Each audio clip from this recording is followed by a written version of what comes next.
Hey guys, welcome to episode 12 of the Enlightened Neanderthals podcast, brought to you by Training Northwest, of which I am the owner. You can check all that out at trainingnorthwestllc.com.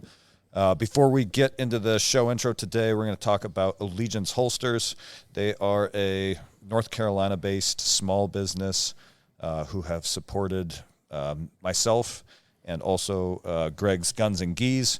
And you can find them at allegianceholsters.com. They have inside the belt, concealed carry, outside the belt range training holsters, and they also sell individual first aid kits, IFAKs, the type that you put on your duty belt, or even if you just want the vacuum sealed package. I think it comes from North American Rescue. Those inserts. Yeah, which it doesn't have to go on a tactical belt. That can go in your backpack or in your glove box. So there's a lot of reasons to have one of those prepackaged IFAKs on you. Mike, What did we talk about in this episode? This was a fun episode. Roundtables are my favorite. This episode, I think we started with saying how great the gym was and how much better we are because we have nice amenities like what we just participated in, a cold plunge and a sauna. Yep. We talked about the decline of journalism and decline of healthcare and doctors and age groups struggling from older generations to understand what's happening currently. And then we talked Pleistocene and previous people, extinction events, all the fun UFO talk afterwards. All the fun topics. All right, guys, it was another philosophic / humorous episode. Enjoy it. So I don't know the first damn thing about marketing and how you would go from, 14 people listen to the show to getting, other than people sending it to their friends. That's the only way I can think of that. Well, I mean, I think you could blast social media, Twitter, Instagram, those forms of things. Also, I imagine the more of a whale of a guest you could get, the more downloads you'll get across platforms. Oh. No, there's no way. Oh, yeah. No, we pulled ahead. Somehow Jordan brought up is that Apple Podcasts downloads? It's some obscure. I think it's Podbean. All right. Somehow there were more downloads of the Enlightened Neanderthals than Endless Endeavor, which definitely is not correct. We're catching up, Greg. Watch out. Funny. Yeah, so what are we talking about today? We just got done with kind of a brutal session there. I'm in a haze right now, gentlemen, and I am sober, but I feel very off at the moment. I'm going to be honest. He's in his refractory period. Yeah. I need a turkey sandwich and a nap right now. We're pretty lucky to have access to that at the jiu-jitsu gym. Yeah. So what we just got done doing is a sauna and then a cold plunge, and we did 3 repetitions going back and forth, and I feel phenomenal personally. But I mean, how many jiu-jitsu gyms have that at their fingertips? No, and Greg has even said he wants Electric North to be like one of the premier gyms in the nation, and stuff like that is exactly think about what's going on here this evening. There's an unofficial no-gi session going down with a couple of the regular dudes we're out there rolling. We're all rolling in to do a sauna and cold plunge session, and it's all just sort of informal. And the gym's just kind of open, and it's a really cool environment to be part of. Yeah, absolutely. Well, and think of like you said, Greg wants it to be a kind of unlike any other gym with all its amenities. But every gym I've ever gone to in my life, it's about destroy yourself, lift this weight. Now go home and figure out recovery on your own or nutrition. Yeah. And to have someone that's promoting things like the cold plunge and the sauna and all those tools for stretching and the iron neck. And I mean, it's just to make their well-rounded athlete with longevity and make them tougher, make them better, make them stronger. Yeah, and there's stuff down there that I haven't gotten a chance to use. I haven't used the iron neck. I haven't used any of the weight setup that he's got down there at all. That rogue, it's a nice rogue machine that bench, the whole deal he's got down there is nice. Yeah. But those Onnet those hammer, those bats, club, like the clubs, yeah. Oh, those maces. Is that what they're? Yeah, the maces. they're- Yeah, I haven't used one of those. I'm excited to grab a hold of one of those and just kind of see what that feels like. But yeah, I mean, just having that stuff, I feel so lucky because I've been at gyms where that stuff is available. That's old and kind of beat up, and it's like it's just not. This is just fresh and everything's nice. But I've never been anywhere that had a sauna and a cold plunge, and like a rack of massaging devices and all that kind of stuff. Like yesterday we came in and they got done with kickboxing in here. Let me tell you what's in his sock drawer. Yeah. Massaging devices. There was it's a personal massage device, and This flashlight looks weird. so I got a story about that. Here we go. So Buckle up. All right, round table. These are my favorite episodes. I'm a kid, right? And there is a couch that I'm sleeping on. And as you do, like as you're a kid, you kind of start reaching down into cracks of the couch and whatnot. Oh, yeah. And I pull out what I know to be a vibrator of this fucking couch. Yeah. We just got this couch. Just got this couch. Sweet Christ. But it was used. Yeah. Yeah. Yes, it was. Yeah. Yeah. My great aunt gave us that couch. Oh, no. Yeah. Thanks. Easter's probably awkward. Yeah. Yeah. When so I do a lot of work for auto body shops and dealerships for insurance work, but I used to do a lot more dealership, and I got to know some of the mechanics at some of the places. And we had a car come in one time, and this lady's like, dude, there's something wrong with my car. There is a rattling sound, and I don't know if it's a speaker that's blown or something. Like it just, this sounds off. This is a brand new car. I just bought it. This shouldn't be happening. They're like, all right, ma'am. Drop your car off in the morning at the service department. Bring it in. The guys, they look, and it's coming from like the trunk, and like they couldn't quite find it, and so like they had to pull back some of the paneling, and they found a vibrator that was on, and it was just between the paneling and the car itself. Oh, weird. And they said when the lady's like, because she came in all huffy puffy, she's like, this brand new car, I want it to work, blah blah blah blah. And she comes back to pick up the car. And they're like, she's like, do you figure it out? And they handed her a paper bag. And she opened it, and her face just turned beet red. And she's just looking at the ground. God. That's awesome. That's weird, though, because, like, we don't have to really worry about that. Like, I feel like women, like, all women have a sex toy. You know what I mean? Like, every woman's nightstand has a 45 and a blue dolphin. You know what I mean? Yeah. But, like, guys don't really have that. No. And if you do, that's they're out there, you're a freak. Yeah. You know? Yeah.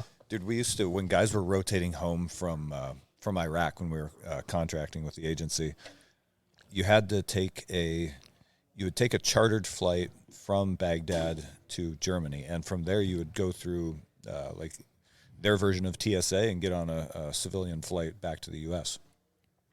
And so it was like a known prank that we would hide shit that would get you in trouble with TSA in people's suitcases. So you're like, all right, when I get back to Baghdad, I got to go through my bags, make sure nothing's hidden in there. But one dude who didn't check his bags, we wrapped a big dildo in tinfoil and put it so it looked like a package of like A bomb. heroin or something. Yeah, exactly. And we know it's going to hit the metal detector. So he gets to the airport. He's telling us later. And, his suitcase gets scanned, and they pull it off and call over a supervisor, and they're kind of pointing at it and talking. They come ask him to open the little tiny padlock. So he opens it. He says they reach in and pull out this tinfoil wrapping, right? He's like, man, I knew. As soon as they pulled that out, I knew it was you guys. He's like, and I knew that whatever was in there was going to be really embarrassing. And so funny. they unwrap it, look surprised, rewrap it, put it back in the suitcase. So now he doesn't know. Yeah. And he can't ask because he can't say, hey, listen, I didn't put that in there. Yeah. Now he's got to wait till he gets back to D.C. to claim his suitcase and open it up. Oh, that's so my funny. God. Sitting on that fucking flight the whole time, just wondering. God damn. Yeah, that would be that'd be pretty embarrassing. Yeah. Was there? You guys did that pretty much every time, though, huh? Yeah, I mean, you knew. Every once in a while, we'd let someone get out of there without. Like, there's one dude who still gets pulled out of the security line because we put a fire extinguisher in his bag. Which, so again, he knows though. He should have checked his bag. Like, he hits customs in Germany, and he's got like a pressurized device, right? So now he's on the list where anytime he goes to security, yeah. I was worried there's going to be inboard fire. Sorry, Rick. Oh, my God. Oh, so funny. It's got to be. I worked for an airport for a while in high school, and it was smaller. Like, we refueled float planes, and we launched float planes out of Renton Municipal Airfield in Lake Washington. So at 17, I'm driving around a 10,000-gallon fuel truck filling up airplanes, and then I'm taxiing float planes down the runway in this weird little truck and launching them. It was a fun one. But we had to work with customs and stuff, and you would just see all kinds of different people getting flown. They would get flown to Alaska for fishing trips, or in the San Juans or Canada with these float planes because they could go remote places. But, like, I don't know, one time we picked up, like, just these guys, these Mexican guys that couldn't even speak, like, didn't speak a word of English. And some rich white guy dropped him off, and he goes, "They're here to help build golf courses." And it's like, what is this? What is this kind of human trafficking? Or kind of front, or like they're drug, like in the business or something? Yeah. But yeah, it was kind of weird. Like, you see so many different people, and like you have to think like these stories of TSA agents and opening packages. I mean, just the sheer number of the people that have to come through. Like, you're in Washington, D.C., and it's like you have to bump in a spy eventually. The sheer numbers of them are there. Oh, yeah. Oh, well, I mean. So it's like if you're in that transportation business, eventually you're going to come across weirdos or freaks or find stuff in their bags or just nutball people going through the airport. Yeah, but isn't there like some sort of statistic that like there's never been somebody that's actually been caught by TSA or some crazy thing like they've that? never, since 9/11, they ramped up all this crazy, insane. Since or before, right? Because they Say didn't what? exactly catch those guys. Well, that's what I'm saying. Yeah. It's like after 9/11, they ramped up all this extra security and made it a giant pain in the ass to get through the airport, but they haven't ever actually stopped anything. Yeah. Like, there's never been a big bust by TSA. Even wasn't the shoe bomber post 9/11? Yeah. And that was right So in they our own missed- backyard. Yeah. Some guy trying to light his Nikes up. You know, Hold on, what was that? I didn't. the shoe bomber. No, I didn't know about it. Are you serious? No. He had his, like, the heel of his shoe stuffed full of Semtex, and he was trying, like, somebody sitting next to him, like, tackled him because he had a lighter, and he was literally trying to, like, light It had a fuse sticking like out of his- a M80 coming out of his shoe, and he was gonna light it. Yeah. It was right in Seattle at the airport here. He's gonna light his foot on He fire. was on the plane doing it, and someone looked over and they saw him doing it. They're like, "What the fuck are you doing?" They saw there's like a fuse in his shoe, and they tackled him and took his lighter away, and they hauled him off, and his shoes were full of explosive. Yeah, the shoe bomber. Jeez. That's how you're known when you're in prison. Like, what do you Oh, think for- shoey. I'm the Yeah. shoe bomber. Like, Yeah. It's like the lamest villain nickname ever. The shoe bomber. Shoe bomber. I'm the Mad Shua. Oh man. Yeah. Well, we came in without a plan today. Although I feel like there's a lot going on between. I mean, like, politically, you have the Biden family being outed as with all these illegal payments, and then you have the border has become wide open. Freaking more banks, small level banks failed last week. Fucking We're on a great trajectory, boys. Yeah.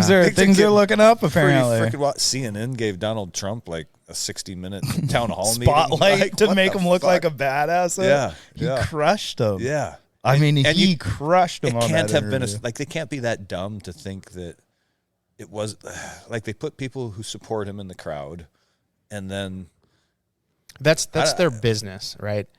They know what they're doing. It was the highest ratings they've had in like 2 years. Oh yeah. So maybe they're Are they going to jump on the Trump train? How fucking wild would it be if CNN jumped on the Trump train, dude? No, because they tried to do damage control. Because what's his name?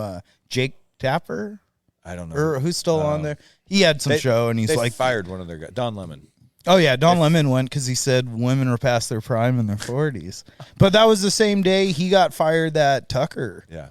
And Tucker seems like starting something on Twitter, or he's releasing a show on there. Yeah, and then Twitter. That's another weird one. Is Elon Musk has hired a World Economic Forum person to be the new CEO, which is. I heard he picked a new CEO. I have no clue who it was. She's on the board of the WEF. Is she over 40? Ooh, yeah. She passed her prime. Yeah. She's gonna run this thing right in the ground. Yeah, there's all kinds of like crazy shit going on in the wide world. Yeah. I don't know. Do you know more about the lady he picked? Do you know much about her? Or what? No, only that there's a bunch of turmoil and controversy because she's part of the WEF, where Elon was supposedly bringing transparency and free speech back to Twitter. Now he's bringing in someone from an organization that believes in control and sort of like dominance of speech rather than. And so it's a weird segue from the direction he was taking Twitter. One could only hope he's doing 3D chess and trying to work something from the inside, because I do feel Elon was great for buying Twitter. I mean, in a time when the word fake news was screamed everywhere, and I mean, Twitter now fact checks everyone, whether it's Biden or Trump, which is nice. It's like, let's have a little, common ground to fight on. Fighting has to happen. Debate should be a real thing, but let's have it be a real debate instead of propping up one side of an argument. Give me both. Yeah. And I'm honestly surprised it took this long for Fox and CNN to sort of crumble, because I think even people who watched it, I think, realized that it was just propaganda.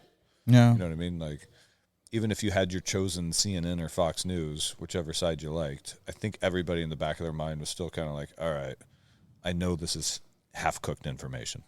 Well, okay, cool. Here, right away, here we go into an idea.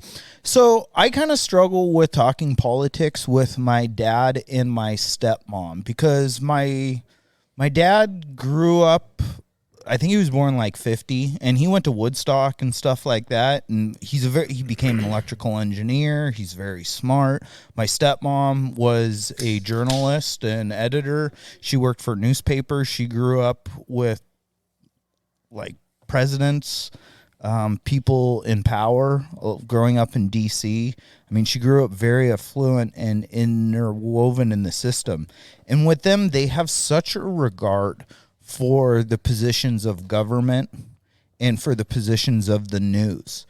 And sometimes I feel it's hard for them, one, to keep up with the pace of news, because I get all these different feeds. And so I'm kind of a news junkie.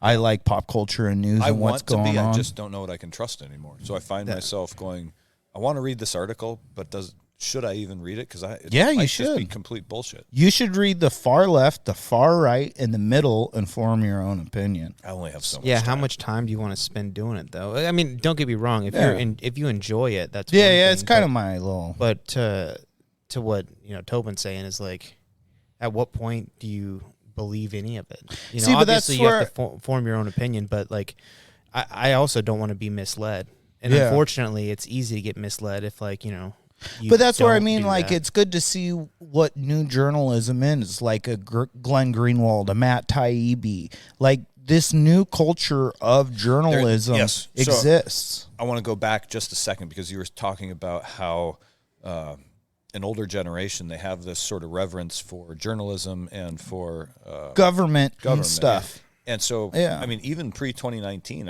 I shouldn't say pre-2019, I kind of knew it was a little bit of bullshit. 10 when years Trump ago. came in 16, it all really changed. And that news cycle, because they were almost calling Hillary the president the day before. Yeah. And I went to bed that night going, all right, well, tomorrow it's going to be Hillary Clinton. Everybody's going to be like, oh, yeah, first woman president. Like, who cares? Like, you're fit for the job. You're fit for the job. Yeah. That was the first election I watched. Is that right? Actually sat down and fucking watched. Hillary and Trump? Yeah. I saw it at a Bob's Burgers and Brew with my wife. We went shopping, and they're like, let's get a beer. And like, it's election night. And we just ate cheeseburgers and drank beer and watched as Donald Trump won. It was the most surreal thing ever happened. I'm like, right. he's our president now. Yeah. But man, the one thing I actually say is one of the biggest casualties of the entire COVID debacle is it's like the death of public trust in media and journalism and doctors and the healthcare system. You think that's a problem? Yes. Yeah. Yes. Because I would say in 2019, if you had asked me, what do you think about some medical issue, and then said the World Health Organization or the CDC says this, and I would have answered you, you should probably listen to the experts, because these people all went to school for this. This is their life. This is what they do.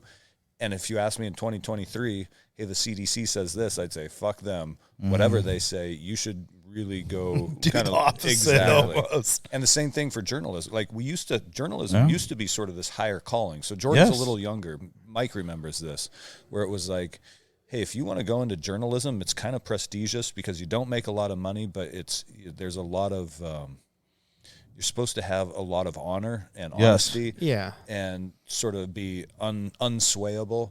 And so we held journalism in this high regard. Yeah, which as we should have. And again, 2019, it's more of a slow slide with them. Where I think I remember I was sitting in Greg's parents' living room watching Fox News as Geraldo Rivera was like, I'm on the ground with 2nd Ranger Battalion in Western Iraq. And Greg and I looked at each other and we're like, fuck? Yeah. 2nd Ranger Battalion's on block leave right now. You know what I mean? So you can chalk that up to just not understanding the military terminology. The formations and all the different unit names and whatnot. But that was the moment where we were like, oh, these guys, when they don't know, like, okay, maybe he couldn't remember what the number designation of the unit he was with, but then he just made up some shit.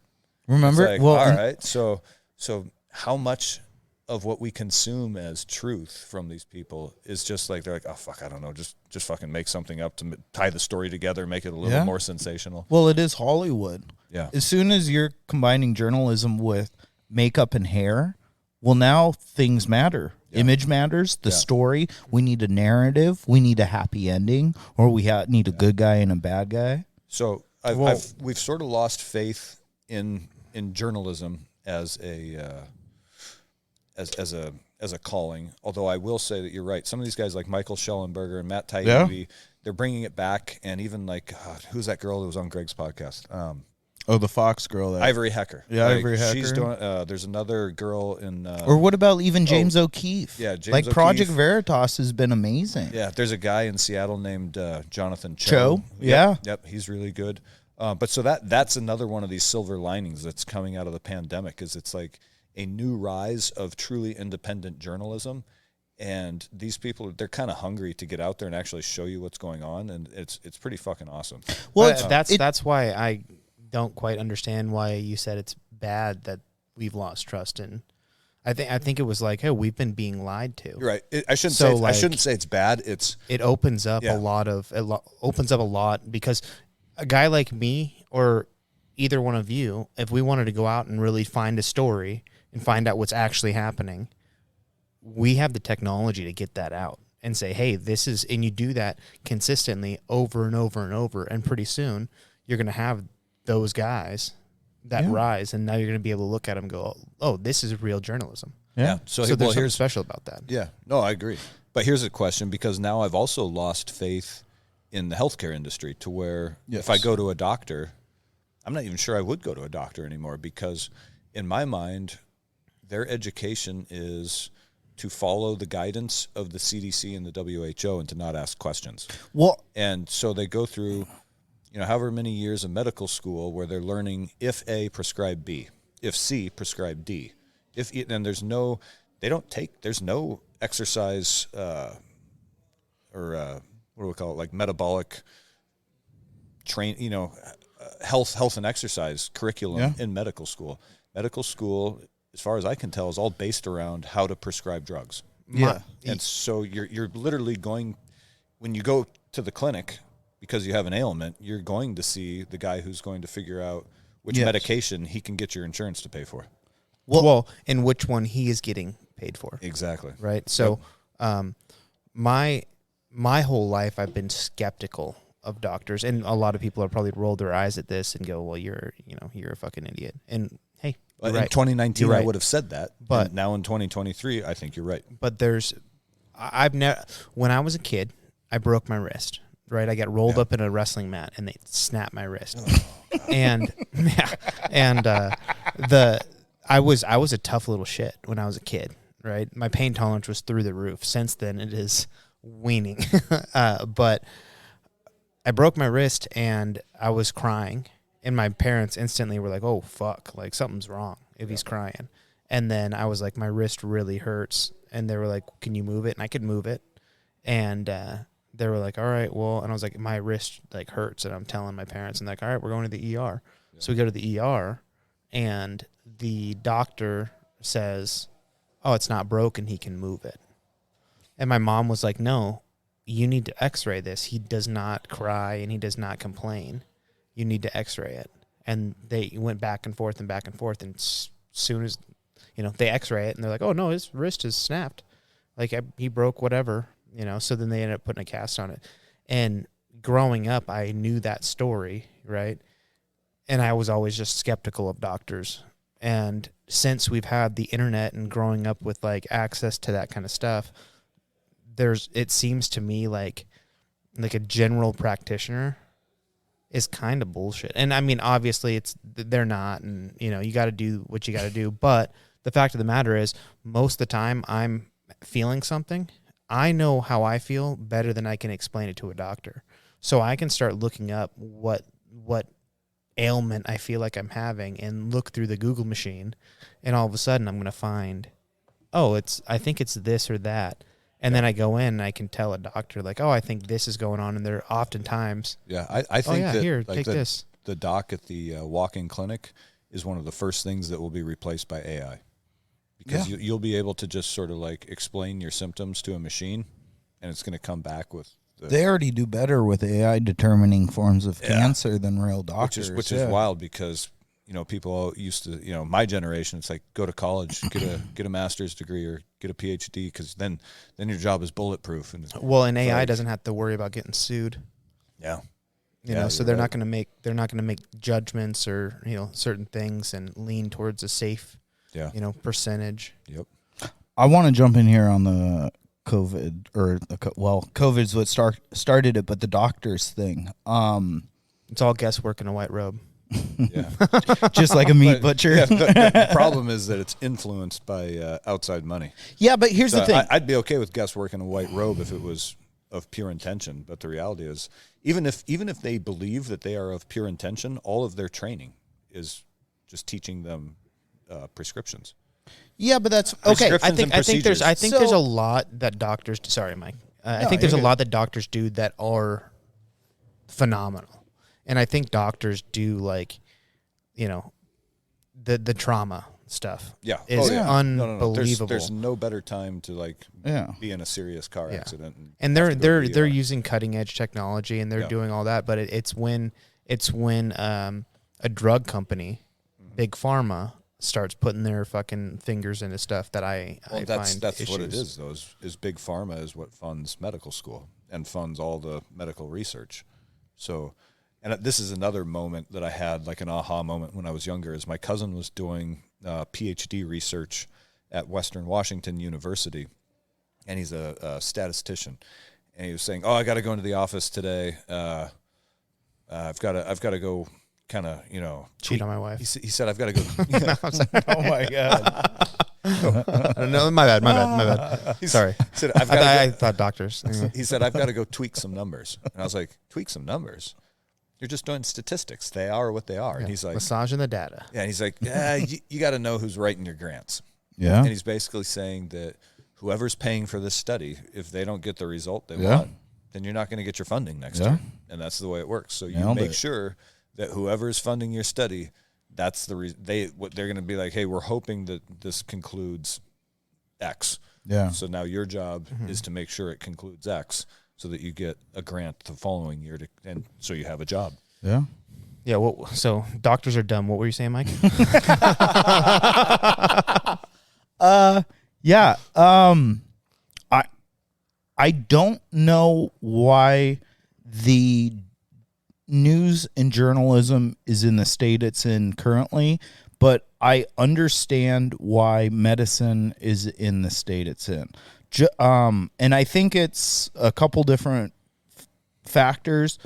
One is like your arm and you broke it. Like you guys were saying, I don't think there's any money in medicine for proactive medicine.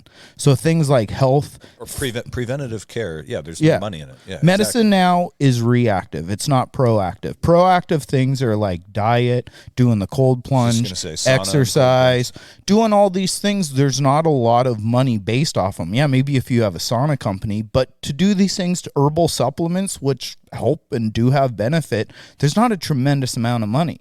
So America seems to have gone more reactive with its healthcare. And that's a good thing. Like you're saying, if you get in an accident today, there's nowhere else you'd want to be than a level 1 trauma center in the United States. You're probably going to pull through. If you're mangled, they can patch and sew you up. All's good.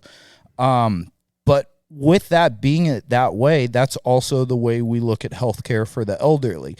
Prescriptions, prescribing medicine, and it becomes its own thing. That's why the number one, like, we don't manufacture things in the United States, but what's our number one form of revenue or commerce? And it's healthcare industry. And it's like, so you don't produce something, but the most money you make is really from helping sick people, I guess, is in a way, right? So that's kind of the model for us. And like so many things, our healthcare system has gone from small independent mom and pop to huge national medical associations. So that's why you have Premera Blue Crosses, your Regents, Blue Shields, Kaiser Permanente. Kaiser, you have these big giant ones. And when COVID, but those are insurance companies. But they're kind of also hospitals now. But that's the thing, right? Like, yeah, so insurance is what.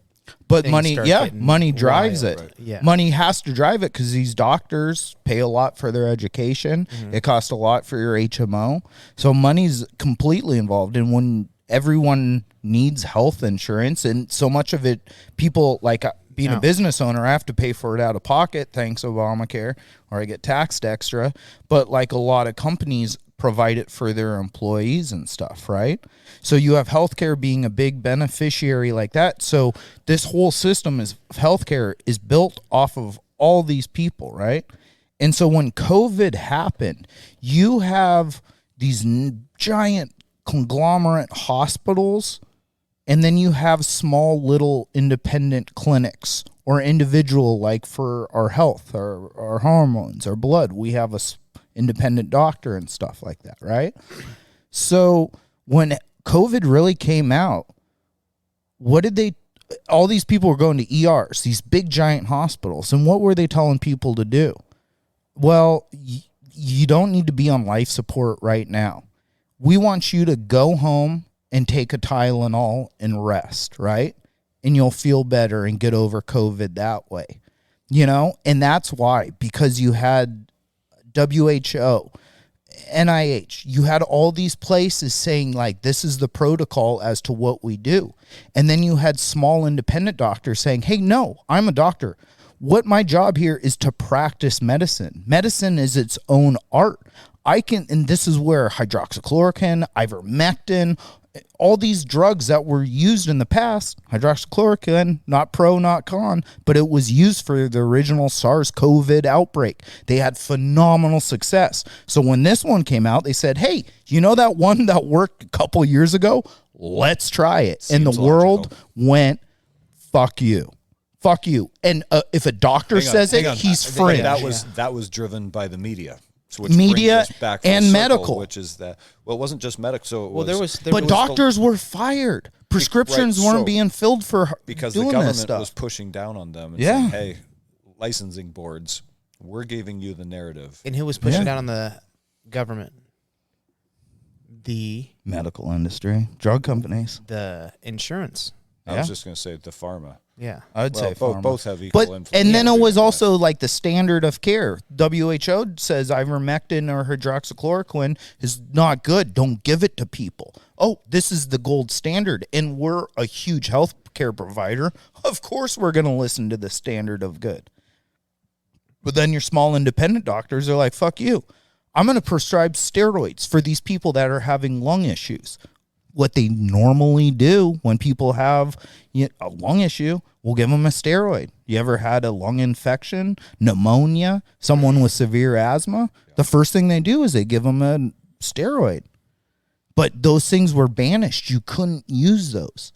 So now we have this problem where people are dying every day with COVID, and we have on the news a national death tracker. But at the same time, doctors that want to practice medicine to use a steroid to try and help this guy that's going to die, maybe we can give something to pull him through.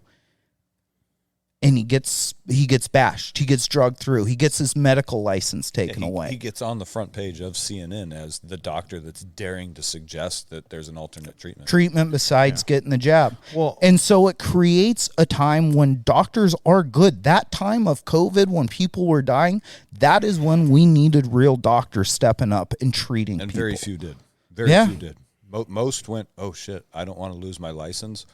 I'm just going to pump these people full of remdesivir. Yeah, or just vaccinate them up and not even try. Yeah. And so the medical industry is something we need, but it's something just like media and medicine, just this, I guess politics got in it. Politics poisoned both media and politics poisoned medicine. Yeah. That's what I learned from 2020. Yeah. Well, I mean, with the media, I think that is a tool used probably by some of the same people, right, that have big push in the government, and I would imagine they're rubbing shoulders with whoever the is controlling pharma people. Yeah, whoever is controlling Joe Biden is also controlling CNN.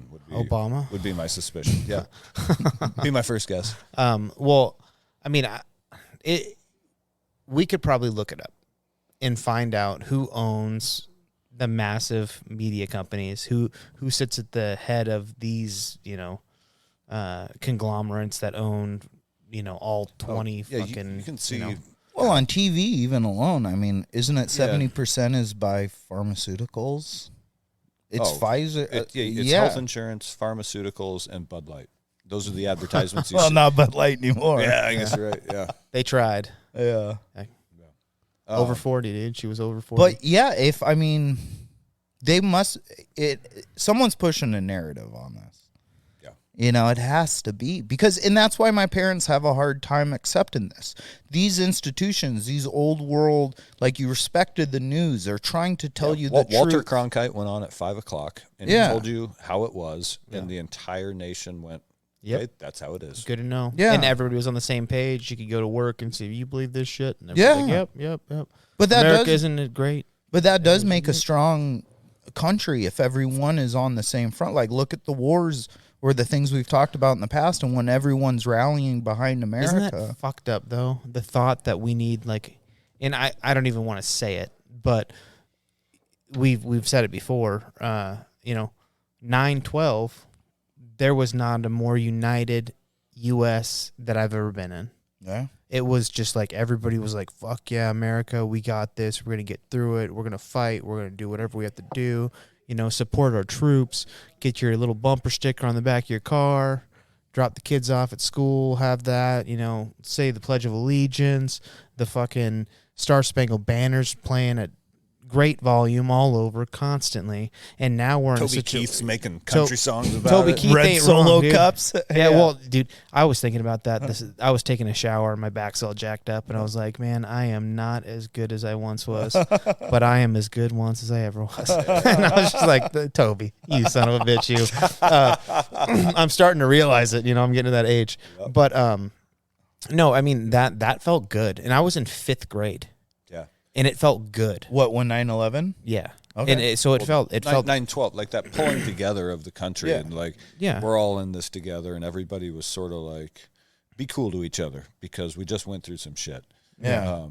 And everybody was. Yeah. For You know? a year. Yeah. Well, it felt like more than that. It felt like, it was about 2 years. 2 years. Granted, I was young, Yeah. but I just remember being like, we are so lucky to have It this was country when we that- had secured the invasion of Iraq, and it was like, okay, we We're in this. we kicked the shit out of this country, and we secured Afghanistan, even though we haven't found Bin Laden. And it was like, oh no, the wars are going to continue, guys. We're not bringing anybody home. That's kind of when they started losing that sense of like, Oh, hell yeah, we're we're gonna making get it money done. now. Here we Yeah. go. exactly. Yeah, Halliburton. It was kind of publicized. They got their no bid contract, and everybody went, wait a minute, what? But I was thinking about the end of Sledge's book, where he's talking about he just went home, and how did the greatest generation arise out of that sort of post World War II era? And it like kind of my thought I had on that was when those guys went, onto the beach at Peleliu, or when the army went onto the beaches in Normandy, just the ferocity of the fighting. And they must have had to realize that, like, holy shit, like, and even the people at home who were, the women who were working in the airplane factories and whatnot, they had to realize, imagine this thought, like, if we lose this one, they're coming here next. Yeah. Like, literally, the entire country was mobilized for the war effort, because if you lose this one, We're gonna have to learn Japanese. yeah, exactly. Yeah. Like like if Hitler rolls up all of Europe and somehow gets the Russians at a standstill, he's coming here. Yeah. Or if we're unlucky, the Japanese will beat him to it. Yeah. So that's got to be a wild kind of a, to live through that sort of 7-year period with the idea of like, hey, everybody's got to pitch in. Everybody's got. Well, I mean that's gonna focus everybody's energy. Absolutely. But what was the population of the U.S. at that point? don't know. What was I'd be interested to see what the actual U.S. population was. And Just Google right now. Yeah, I mean, yeah, we gotta population 1943. Put us right in the middle. yeah, but I just wonder if we don't at some point we don't have too many people, and I don't know if I talked about this last time as far as like, you look at different countries and everybody wants to point to like, oh, this country and gun violence. And, 134 million in 43, okay, so that's and now that's we're 350 million, I think. yeah, So we're about half. yeah, a little over. Hmm. A little more than twice that. You look at that and you go, Canada is like, oh, we don't have any gun violence, or Australia, we don't have any gun violence. You go, you guys have 34 million people, which is a lot of people. But that's just the state of California. But yeah, that ain't nothing. And I don't know if I already talked about this. Did we talk about this? I don't think so. But thinking about that, like America it's a big motherfucking country. Yeah.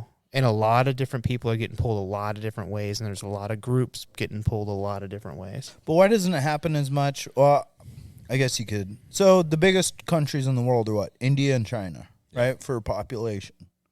I mean, I can see China doesn't. I mean, I really am not great with China's stats, as are you guys, I'm sure. Yeah. But I would imagine it's, maybe similar to the United States, or maybe a little better with crime and stuff, with an authoritarian government. I imagine things like gangs and shit like that probably get squashed a little better in cities compared to maybe being out in the rural areas. You get more of your Chinese right wingers, maybe. And India, I would feel. I think things are probably. I think worse India's there just in- being crushed by poverty.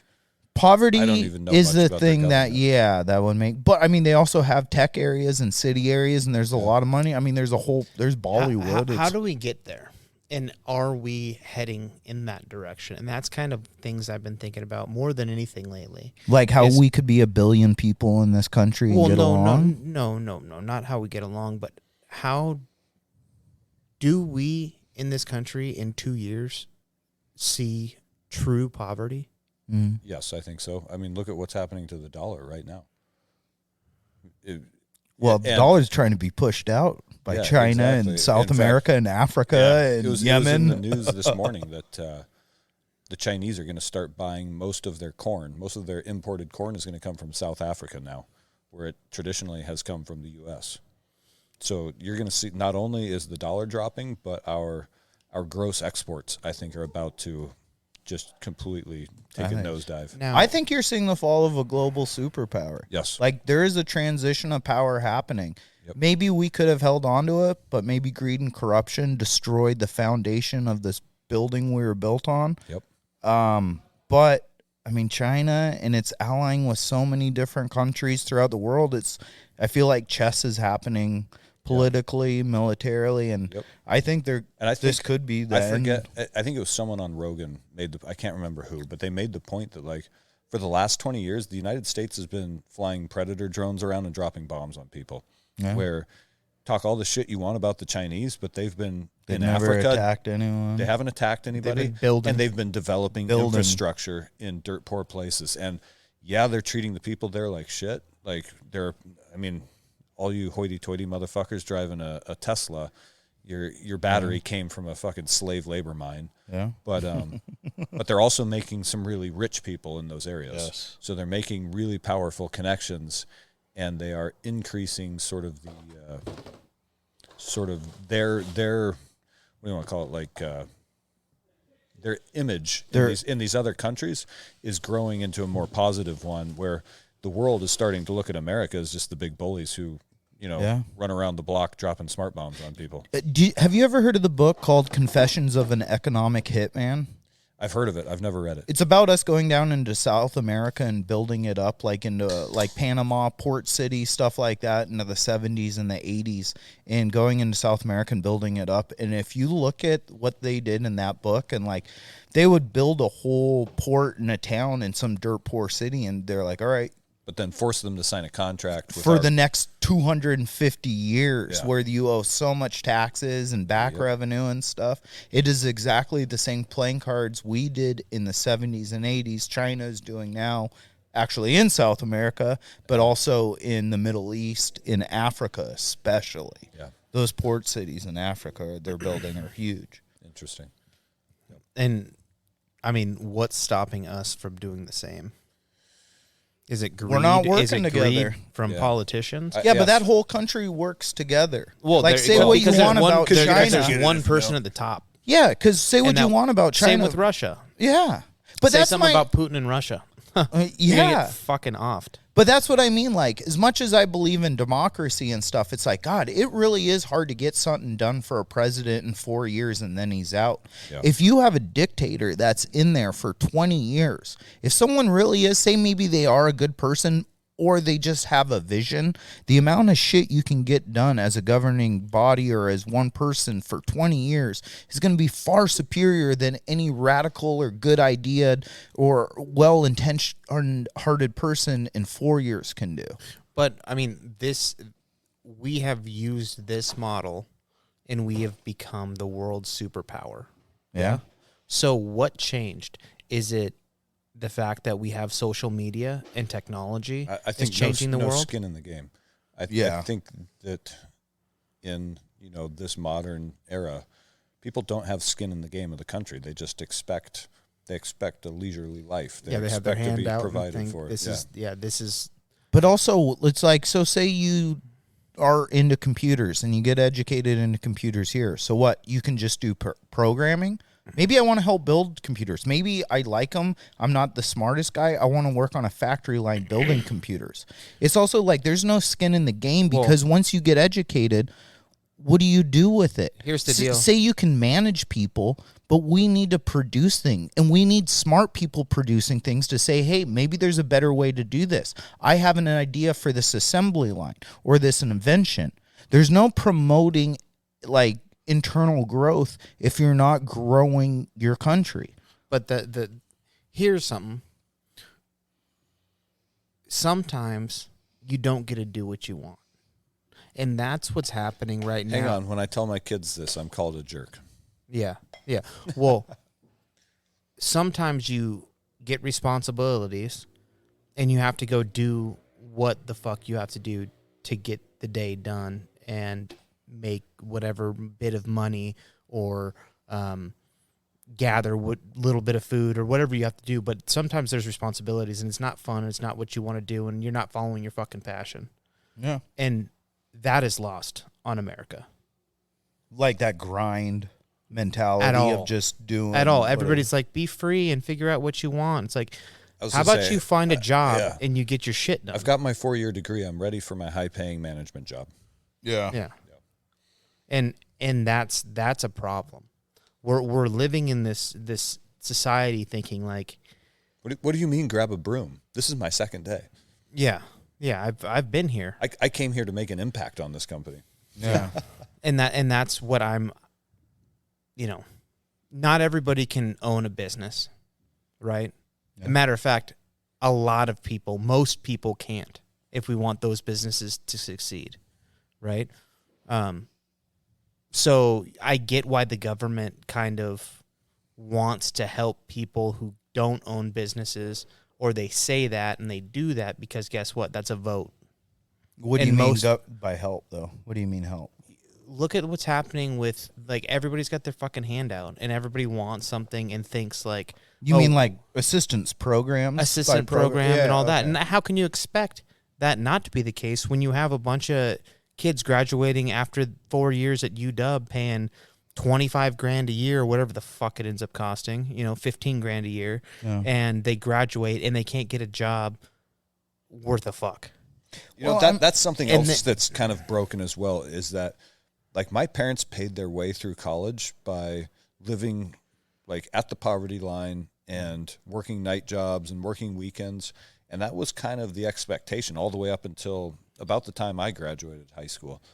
And somewhere in the early 2000s, it became, no, take out loans. Just take out loans and go live your fun life. Yeah. And Experience college Yeah. for what it is. Yeah, exactly. You know what it is? College. It's starving. Yes. That's college. Yeah. Like it's not getting to go out and eat. Yeah. Or But- go out for coffees or Or go have your hang out at the fucking bars $7 4 nights a week. Exactly. No, it's find a bullshit job, make as much as you can make off that, Yeah. and And hopefully eat top ramen 7 days a week. Yeah, and don't get me wrong, like I didn't experience college exactly like that, right? Like I went to the community college. Hell And- yeah. CC, baby. Yeah, and I got it paid for because I wrestled. So they were like, "Oh, we're going to waive all your tuition." But then you had to go work hard at wrestling practice. Well, and then I went and got a fucking job at Panda Express, Yeah. right? You? did. I got a job at Panda Express. Hello. M1 is the amount of Panda Express I ate was Oh my god. not did as you much maintain weight? not as much as you'd think because Vianne, my supervisor, was a real bitch. Oh, just on Fuck top. that Oh, lady. yeah, you're not. She ended up embezzling money. Oh, no yeah, shit. it was kind of a crazy situation. She wanted to steal, not you. Yeah, and I was just like, I'm trying to fucking eat the last bit of this food that's left out, and she's like, nope, you can't, because she didn't want us like making more at the very end of the day and like having stuff to take home. So I get it somehow, but at the same time, it's like, hey, how about you just trust your employees aren't going to be pieces of shit, Yep. like But I that's part of the problem with the world too, right? But there I just remember like getting paid like $9 an hour, if that, like $8.50 an hour. Oh yeah. And then it's like, okay, this is beer money, right? Like, sweet. I'm all And- full and- off of Panda Express. Yeah, and then Let's but- get and some then- beer. So I'd had that, and then I had to pay rent with it. Yeah. So I think my rent was like $400 or whatever. Perfect. When I'd split with my roommate, and then we'd be good to go at $450 or whatever, and then like everything after that was like, let's get drunk. And yeah, it was a good time. Yeah, And then, well, hang on. That's another solid point, because when I got out of the Army and was living on the GI Bill, going to school for a hot minute, same thing. It was like I'd get my GI Bill payment at the first of the month, and I'd go grocery shopping, and I'd pay I'd pay the rent, I'd pay the bills, and then whatever was left over, it's like, all right, Yeah. there's my party money yeah. for Yeah. the rest of the month. Yeah. yeah, if we keep these Yeah. cans, we can return them. Yeah, exactly. Yeah. 5 cents per. We did, dude. That's Definitely, awesome. Yeah, Oregon, definitely what's no up? $4 lattes.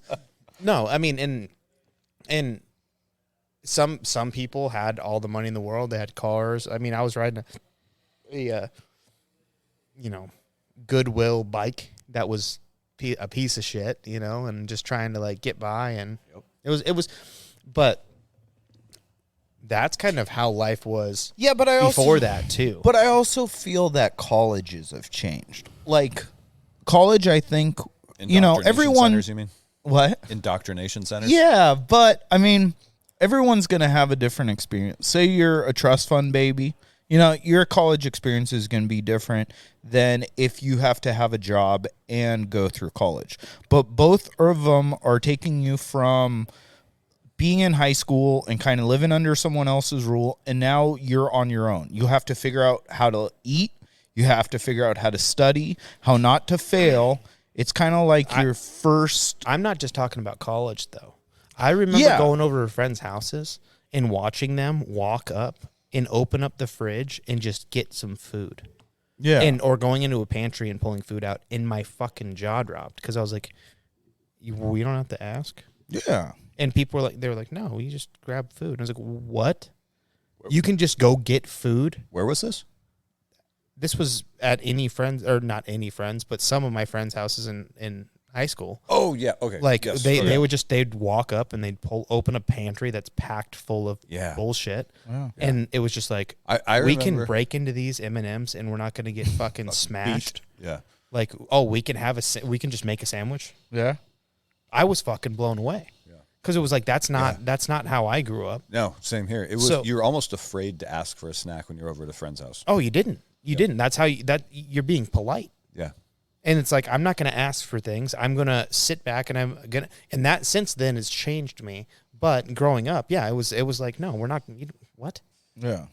You're just going to do that, dude? Are you fucking kidding me? Yeah. But now, I feel like if you don't do that, you're abusing your kid. And all of a sudden somebody's going to get all pissed off. It's like, that's the way most of the world is. Yeah. Yeah. We are so lucky in America to think that, we just get to shove fucking food down our face all the time and it doesn't matter. Because the fact of the matter is most people are so far above the fucking poverty line, the true poverty line. Dude, our homeless people have fucking iPhones. Yeah. Yeah. You go into a Starbucks on Broadway in Everett and they're sitting in there charging their iPhone. Yeah, and I mean, the government's probably giving it that, I'd imagine, right? Or they make fucking couple $100 a day panhandling. Oh, yeah. Well, remember that in the early 2000s, that like 60 Minute, or I don't know what news station it was, where they followed that dude back to his like... Mercedes. Mercedes or the whatever. guy with the dreadlocks. Yeah, something like that. Well, then they followed him home. He had a house in like a nice suburb and everything. Yeah. He was panhandling during the day. It's like, you got to be shitting me. But, you try and give somebody socks on the side of the road and they're like, nah, fuck yourself. The people that come up at the gas station like, hey man, I need diapers for my baby. Like, all right, let's go. I'll buy them. Let's go. No, I was just thinking you could give me the money and I'll like, shut the fuck up. Get out of here. My baby needs $1 for a balloon, dude. Yeah, my baby's got a horrible meth problem. You got a deal. Yeah. All right. Can we call a pee break? Yeah. All right. Let's go for it. Pee break. We're back. We're back. And I think we left off on struggle. Yeah. I really think that we are at the point where we're just so lucky in this country to have all the things we have, and we've forgotten how to split the fucking firewood. Yeah, but okay, so what about, do you think a life of Star Wars could exist? Like, or Star Trek? Let's not even go Star Wars Yoda. Like, where people travel the cosmos. I think it or will. Inhabit other planets. I think it will. Okay. Just one question. Can we talk UFOs now? Hang on. Yes, we will. So those people on those starships, they probably don't have a lot of firewood. They probably don't have a lot of knife kneading skills. Not a lot of carving. Not a lot of, hopefully there's brisket making. There won't be any cows. But there's not any of that stuff. So say in a world way in the future where maybe struggle isn't what it was in the day because we have a food replicator and we have this air conditioner and we have all these things. Do you think it's just a bunch of pussies traveling the cosmos? No, I don't mean to. I mean split the firewood in the fact of like just But you got to doing work for those something. tough things, because there's going to be, without question, hard things you have to do. Yeah. Right.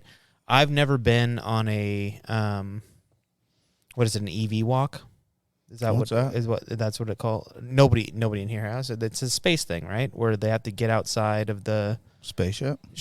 Is that what that is? Oh, like extravehicular or Yeah, I believe that's like getting out of the. I could be wrong. Anyway, they have to suit up. They have to float outside of the fucking space station. Are you and they have to suggesting fix that something? one of us might have?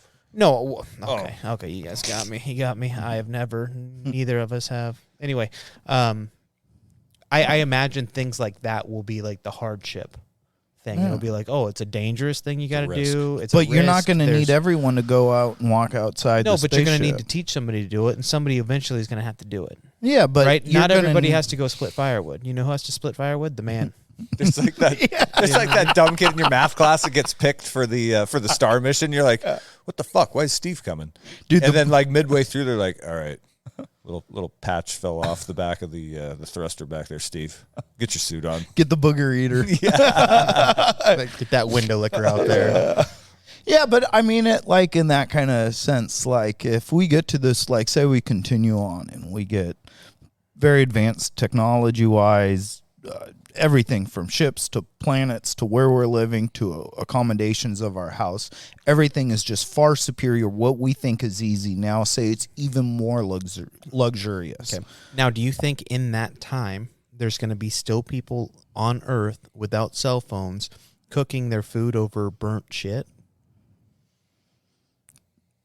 Yeah, because Okay, so of there's- poverty, Yeah, because there's going to 'Cause be a of- comparison. wealth gap. And that's the There's thing. always going to be wealth gap. Yes, there's going to be a wealth gap. And it's crazy to think that we are the ones that are going to be on the fucking spaceship and not cooking our meal over cow turds. You know what I mean? Like that, and that's the thing is like we've gotten to this point in this country where we're not those people. Our poorest of the poor aren't those people. Yeah. And that's where people lose sight of like what's actually happening, and like they lose sight of the fact that like there is struggle in this world and we don't see it. The people we see on the side of the street struggling have all kinds of social programs that help them out. They're getting tents, they're getting food, they're getting everything they need, but they're addicted. Their struggle is the blues, right? It's getting cheap pills that they smoke, and it keeps them fucked up and keeps them in a state of just comfort to some degree, as much as that's fucked up to say. Yeah. No, but that's what they're chasing, right? That's the drive. But that's beyond comfort. Comfort for me is They're in purgatory is what they're in. yeah, because comfort for me is a day of work, a day of working out, a good meal, and a drink. Like that's what I chase for comfort. Yeah, I mean we're So that's we're practicing beyond it right now. Yeah, but that's what I mean. I look forward to doing this. This is part of like my new routine and stuff. Yeah. So that's beyond comfort, though. Yeah, and I mean, that's someone just you're losing control. that's below comfort. You don't know what comfort is. No, but you're Because that guy, I'm sure, would like to not be living in a tent. yeah, I'm sure he'd rather be doing those drugs in an apartment rather than a tent. yeah. Well, Oh, but And then then- if but he at had the end that of the day- apartment, I but when you make guarantee it when you make it just good enough, yeah. you get by. that you Because can a lot maintain. of the shelters have empty beds. Yeah, But they choose to get high because the shelter you can't get high. you can't get fucked up in there. Yeah. Yeah. But that's That'd be what I crazy mean. if they had an open shelter where they're like, "Hey Yeah, man, go for it." anything goes." Well, remember that when they started building those sheds, yeah, all those sheds in Seattle. It they're was in like, Everett too, Actually, off the it's trestle. it's Magnuson Park has been turned over. It's like it used to be this really cool. It was the site of a naval air station during World War II, right on the side of Lake Washington there, and it was a really nice park. Is that by North Point area? It's Lake by Washington? Children's Hospital. Yeah. Right Oh, by- okay, yeah, okay, okay. kinda east of UW, Okay, and yeah. so it used to be this really cool park, really nice place to go like chill out, and they turned it in like they turned a lot of those old buildings into homeless like shelters that I have to assume aren't testing for drugs, and then all the parking lots are just full of like people living in their cars. So there is shit and needles everywhere, and I went there on an electrical service job, and after like 30 minutes we just left. We were like, our vans are going to get broken into. Yeah. We're going to end up in a fight like this. Just call them back and tell them we're not taking the job. Yeah. Yeah. But that's I guess what I'm saying is there's always going to be people that are living luxurious lives. Yeah. The fucked up thing. But isn't the goal then to get everyone to live luxuriously? No. Like, because I heard No, it's not. I heard a thing saying that if you look at all the third world people in our world, like the people that burn wood for warmth, that burn cow poop, Excrement, that do all this stuff, that pollute, their carbon footprint is so much more intense than the group that we have, where you can recycle things properly, where you have natural gas that burns cleaner, or you can have electricity from a dam power you. Just because our pollution isn't happening in our backyard, all the shit we're using and all that technology, that's polluting. It's just not happening here. Yeah, but I mean, so look, if you do care about, I mean, the world is changing. I don't think it's necessarily every car exhaust and stuff. I think the world is maybe cyclical, but like the world is changing, right? And if you care about the world, which everyone seems to do right now, you want to lower the temperature. You want to lower your carbon footprint. So if there were outreach programs in the world to be like, hey, these people that live in squalor in these third world places, if they were able to change their lifestyle, it would, one, give them heat and cooling, which would be nice. Everyone should have heat and everyone should have air conditioning if you live in an extreme desert place. But then and that allows you... Hey, guess what? Don't live in a fucking desert. You want to know why? Because we weren't meant to live in the desert. Yeah. But we do. And that's why there's unnatural. carbon footprint. Yeah. California is not... Most of think California is not supposed to be in California. The fact that people live in Vegas... And Vegas is a thing, that's all man-made. And anytime there's something like that, expect there to be some crazy... You need a lot of resources. Like a lot of... the resources that you're lacking, you need a shitload of energy resources to bring them there. Yeah. Yeah. And that's a problem. Don't live in those places. Yeah. But Vegas is fun, everyone. Oh, I'm not saying it's not, but that's you're going to have point. cities. Like, we can't... Yeah, but you don't have to have them in the middle of a desert. Yeah, but we have ours in the middle of a forest. You can live in a forest. There's a lot of It's water. easier to live here. Timber. Isn't it? Yeah. Yeah, but we're at a point where it's like, it doesn't matter. It's like, I can mail a letter and send an extra $2, and it's guaranteed in Vegas tomorrow morning by 7. You know, so like, we're past a point There's where... still no drinking water there. Yeah. Doesn't it come from the Colorado River? Yeah, in a fucking pipe. Yeah, that's what I mean. They brought it. We're in, we can figure it out. Okay. Although, to be fair, like the water pipelines, the water pipelines are a good idea. We just need to build the energy infrastructure. So back to your point, I think we were trending the right direction. Where how cars had catalytic converters on them. We were using hydroelectric and nuclear electric, and there was still some legacy coal fire, but there was like an evolution of better and better and better standards. Yeah. And people were like, it's not happening fast enough. We need it all. Like, they thought they were going to fix it tomorrow. No. When we were actually already on a good trajectory. You have to fix because those people want to go to fucking space. Yeah. And so they don't want to be stuck back here on the earth cooking. Yeah. Well, fuck. Now here they are with collapsing dollar. So congratulations. Yeah. What the fuck? Oh, so we had that nice kind of steady trajectory toward better and better standards, to where even Washington State, you don't have to do emissions testing on used cars anymore, because they said that they were finding so few cars that didn't pass that, like, the program had met its expectations and it was just time to end it. Yeah. And it was like, why keep testing when everybody passes? Yeah. So that's like a good trend that we were on. And then along comes the no nukes people, and they've been knocking, like, they took the Elwha River Dam out over on the peninsula, and they want to take out dams all over the place. And it's like, well, what's your plan for, you stop nuclear and you're trying to stop hydroelectric. Yeah. But you're the pro, like, conserve the planet people. Yeah. So what's left? Coal fire? Yeah. Or just candlelight? Yeah, I mean, it's like windmills, or you look at places like in Scandinavian countries with coastal areas, and they try and put in those wave. Yeah, but it doesn't support reproduce the population centers. But that's what I mean. That's for it's small like, scale. Yeah, it's not there.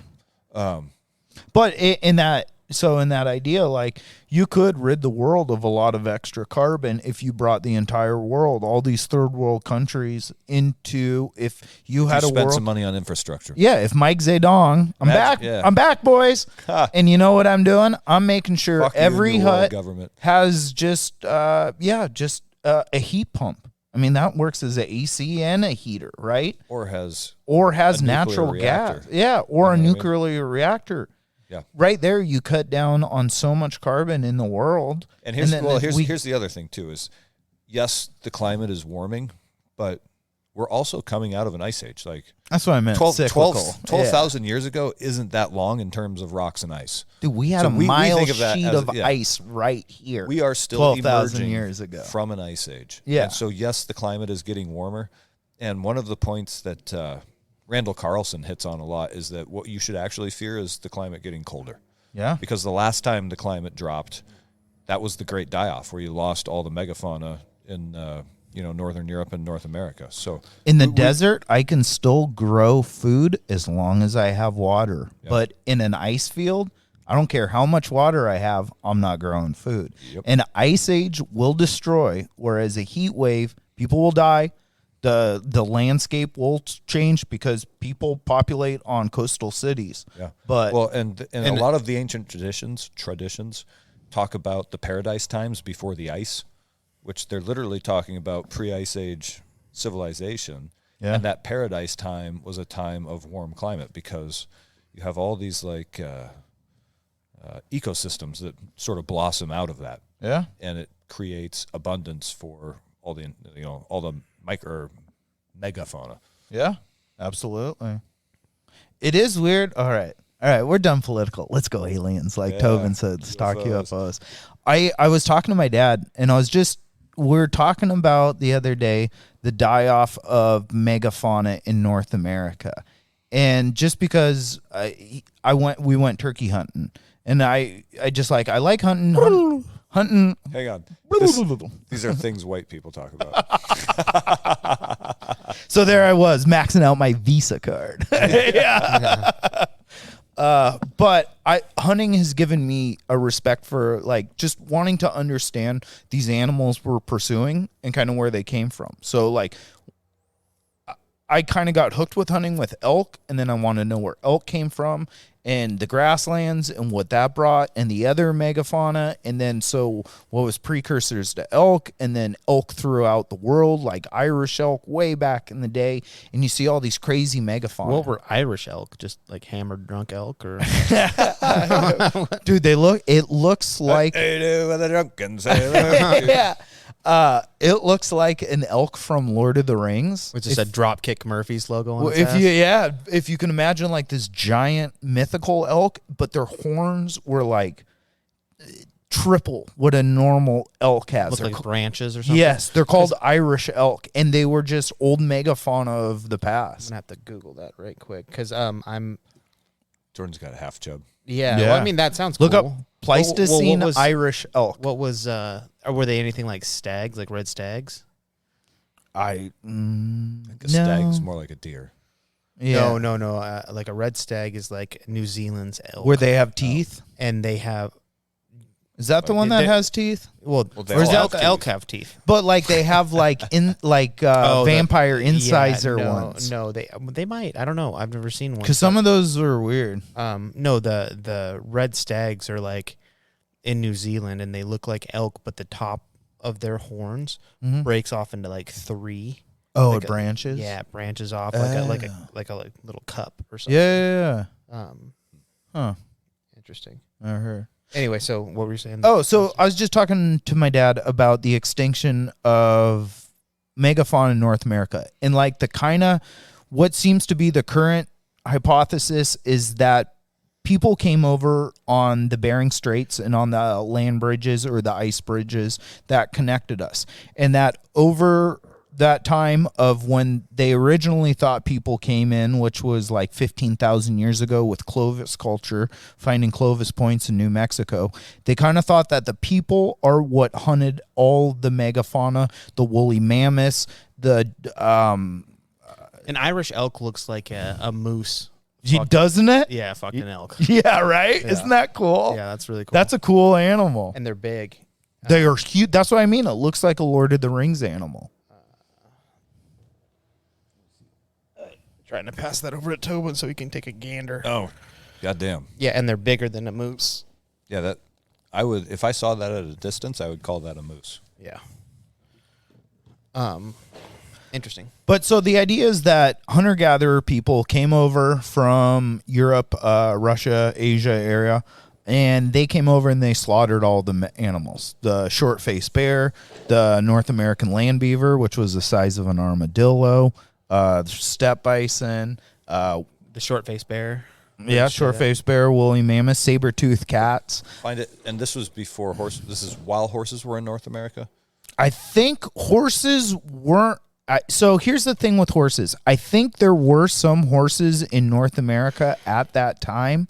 I think a lot of them migrated to Europe and Africa and stuff like that. So that's where you get like Arabians, you get zebras, and a lot of domesticated horses. If you let them out in full range to be like a Mustang, they develop a stripe down their back, and usually they'll get one like ring around their leg to mimic almost a zebra. Oh, shit. So just like if you have a pig and it's a pet and you release it in the wild, it starts to grow tusks and its hair gets thicker and it develops a hump on its back. Oh, shit. Horses go feral if you let them go as well. Okay. I visited a farm in college, and it was like just somebody's Suspicious. Yeah, it was somebody's spot, and they had these.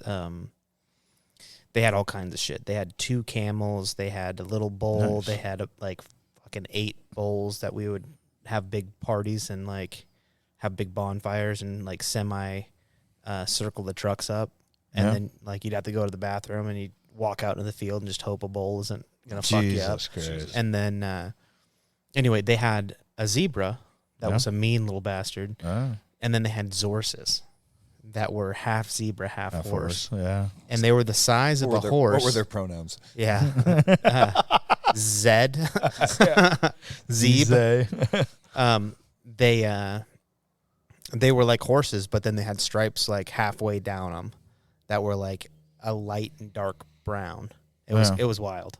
Yeah. Anyway, sorry, that was a fucking... Anyway, where I was going with that is, I feel like there's a group of people who want to believe that humans are just bad.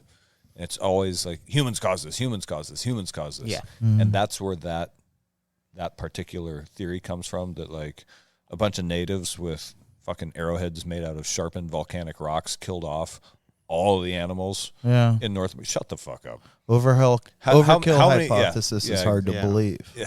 Think about how hard How it is for you enlightened guys to were get those arguments? to get an elk with a modern compound bow or even with a rifle. But well, also if they weren't look, all killed off.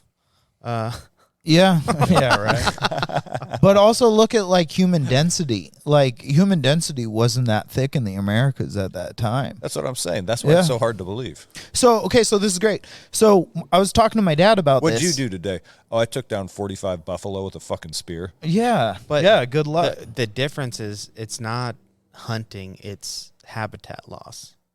Yeah. That's what's killed everything. Yeah, but they say hunting took out, at that time period, hunting took out all those megafauna. So I was talking to my dad about this, Sorry. and I just was like, I don't believe that's the way it happened. I don't know the correct answer, and there's some answers out there or hypotheses out there, like your Randall Carlson, Graham Hancock with a impact theory. There's even another guy that had a theory that, like, right now we are having tremendous solar flares. Like, the sun is in a 10-year cycle, and its solar activity picks up every 10 years. And then off of that, it goes into thousands of year cycles. But every 10 years, it gets really nuts. So if you read the news currently around Mother's Day, Happy Mother's Day, moms. You'll see a lot of talk about the sun. There's an idea that there was a giant solar flare or a star exploded somewhere and we got a direct blast, or we had our sun belch off a huge solar flare, strip the ozone, able to get radiation down here, melts everything, targets North America. You have huge animal die-off. You could have that asteroid strike. I don't think of volcanoes really in the idea of that mindset because we'd have a geological record. Exactly. And the geological record, by the way, really, really supports the impact theory. Yes. Because not only one, you have that first burnt mantle, and then after that you have nanoglass, and then also the deposits of sedentary, depending where you are. Yep. Yeah. Yeah, it's pretty... but it's so... I was talking to him about that. To me, that one is so convincing. That it's kind of a smoke. Something happened. I don't understand. I can't say I know for sure, but I know what they're saying doesn't seem right. Yeah. Maybe it was caused by a thermonuclear weapon that a fucking saber-toothed tiger fired. Okay, so exactly. So but the reality is the effect was... Yeah. The world was on fire. But that's what I mean, too. So there were big floods. But so at that same time point, when all these megafauna in North America die, right? What is also happening? We get agriculture. We get society. Not only is this crazy epoch events going on where we're coming in that exact period out of an ice age, out of the Pleistocene into the current day Holocene, this is our epoch, that civilization emerges. That religion and culture and these things start, and people go, you know what?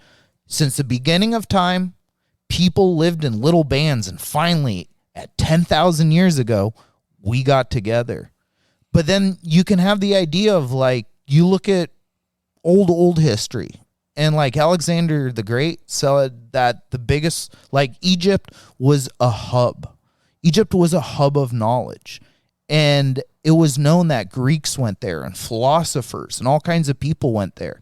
And when they used to go there is when it was lush. It was green. Yeah. And in the Mesopotamia Valley of the Nile in that area 10,000 years ago, it was a lush rainforest.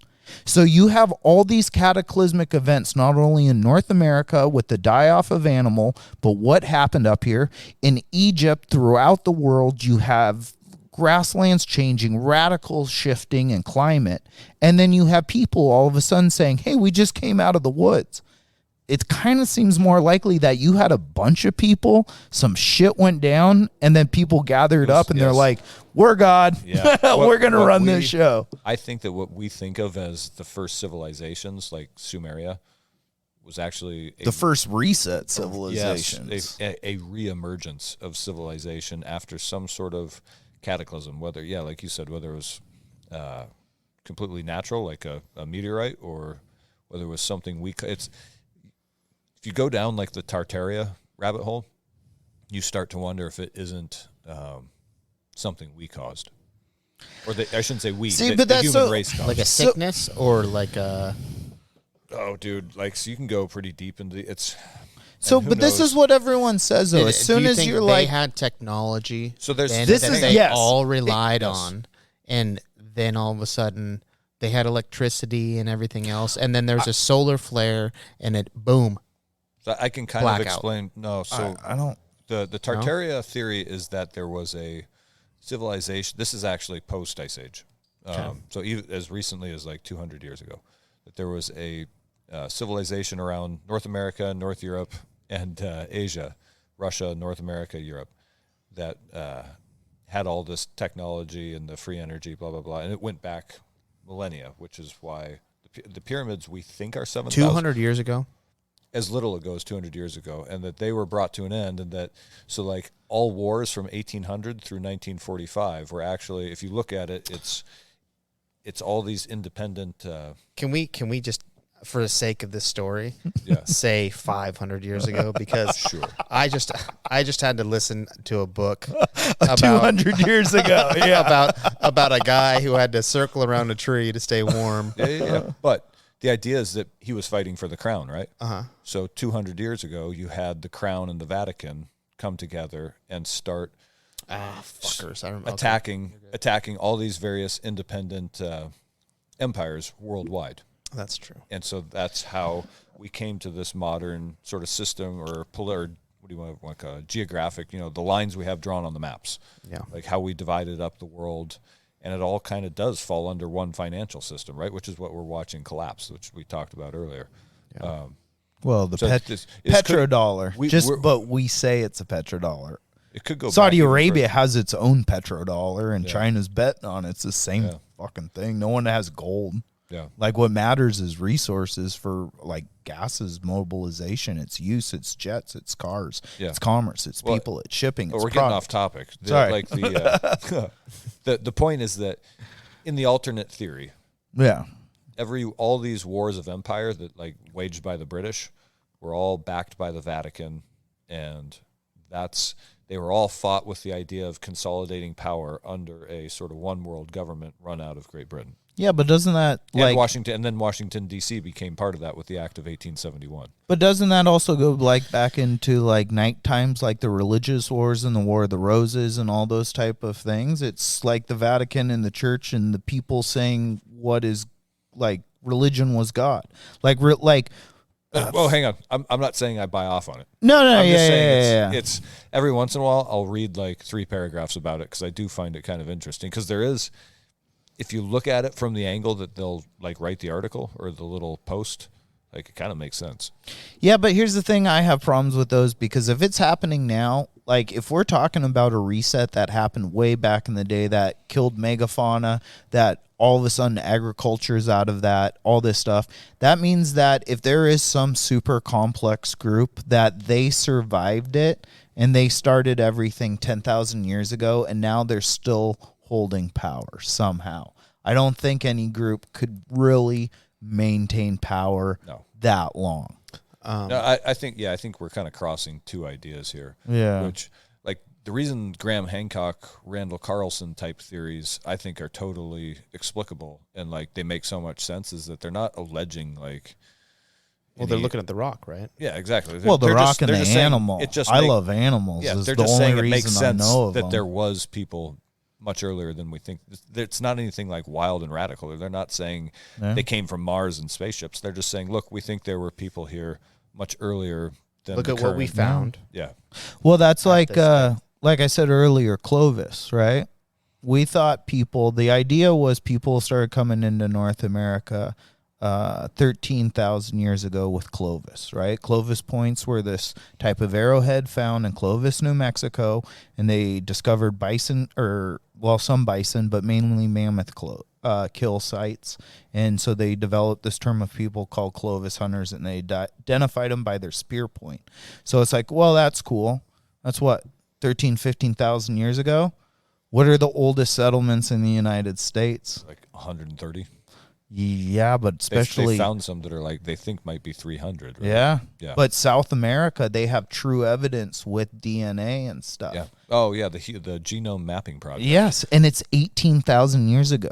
Yeah. So you're going to tell me there's a band of hunters that you're basing this whole timeline of 13,000 years ago. Meanwhile, you have DNA evidence from 18,000 years ago in South America closer to Antarctica. Yeah. It's like people were all over this place. The Australian Aborigines have common DNA with the natives in the Amazon rainforest, which tells you they were crossing the ocean. So that's what. Okay, so then you go back to that idea of like North America getting inhabited by people taking the ice bridge and stuff from Russia, Asia, right, coming in that way.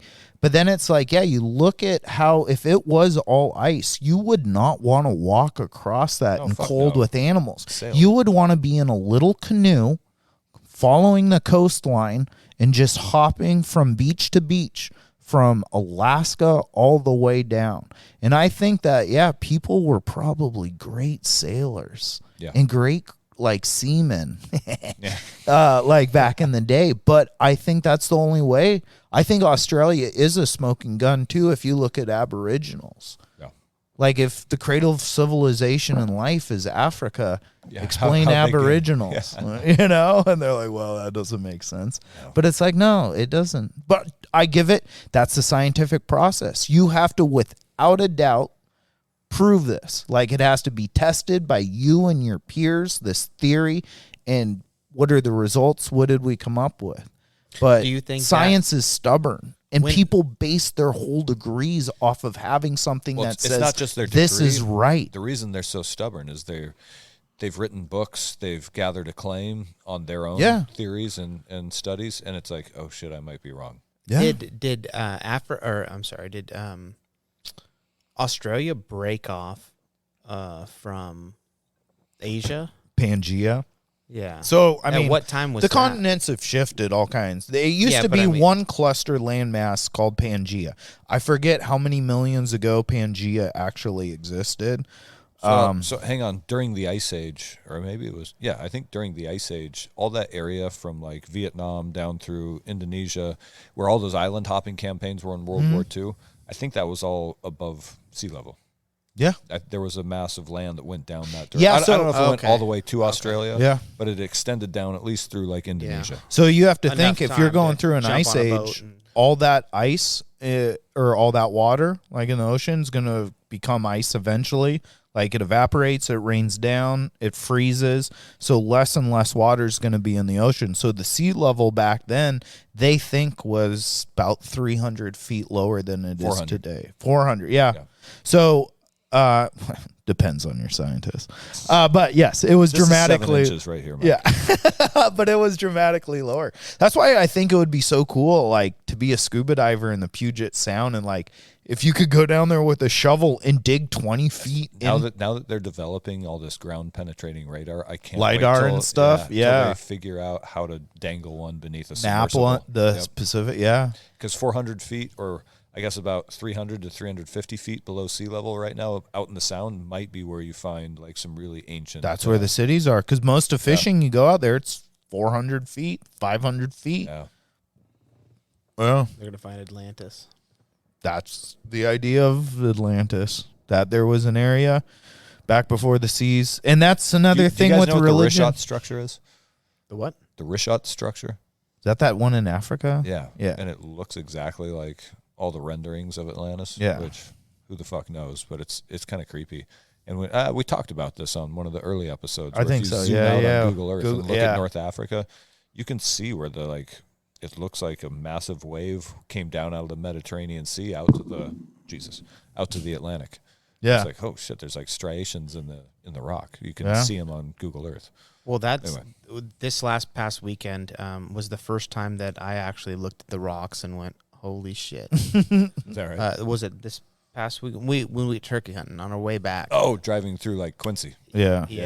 That's pretty cool looking at the channel Scablands. And what'd you say those big boulders were called? Erratics. Glacial deposits. Seeing that and like having somebody in Jordan, the car. welcome to middle age. Yeah. Get a book on World War II and geology. You've hit your middle age. Yeah. Holy shit. I'm here. Yeah. No. Tell you what, brother. Well, it's funny you said that, because look at the picture I had queued up to show you. Look at this rock. Hit the rock formation. I was like, check this out, dude. Yeah, but it's fun. Like, I told you guys the story. My dad would just like park on the highway and be like, yeah, Continental Divide. This is literally a picture. That's a picture of rocks. Yeah, I took that just for you. I was like, Tobin's really missing out. He's gonna love this. But it's fun. Like, there's something about it that. Yeah. Well, the fact that you say that supposedly happened in 10 days, I was like, yeah, there was a bunch of ice, and the ice got pushed and pushed and pushed, and it just, over time, the pressure of it just carved all this fucking shit out. And you're like, no. Well, that's flooded. Yeah. And supposedly happened in 10 days, and that's where all those erratics came from. That's where how all that formed, and you can actually see the waves as you like on the side of a road, a gravel road. Have you watched the Joe Rogan episode where Randall Carlson's on? It's one of the Randall Carlson episodes, but if you watch it on YouTube, then Randall has all his photos and maps and slides up, and it's like, holy shit, he's fucking right. Yeah. Yeah. Yeah, when you learn, it's a cataclysmic event because that's how most things happen in geology is over millions and millions and millions of years. But when you have like a landscape that looks severely damaged, people start to hypothesize what happened here really. Like this where everything else is fine.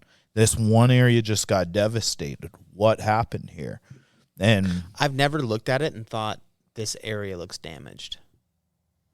really? No. But everything else is like flowing and smooth, and then you see just chaos. That's never been on my radar. I just always thought like, oh, this is just like it was a big river, and the river's gotten smaller and smaller.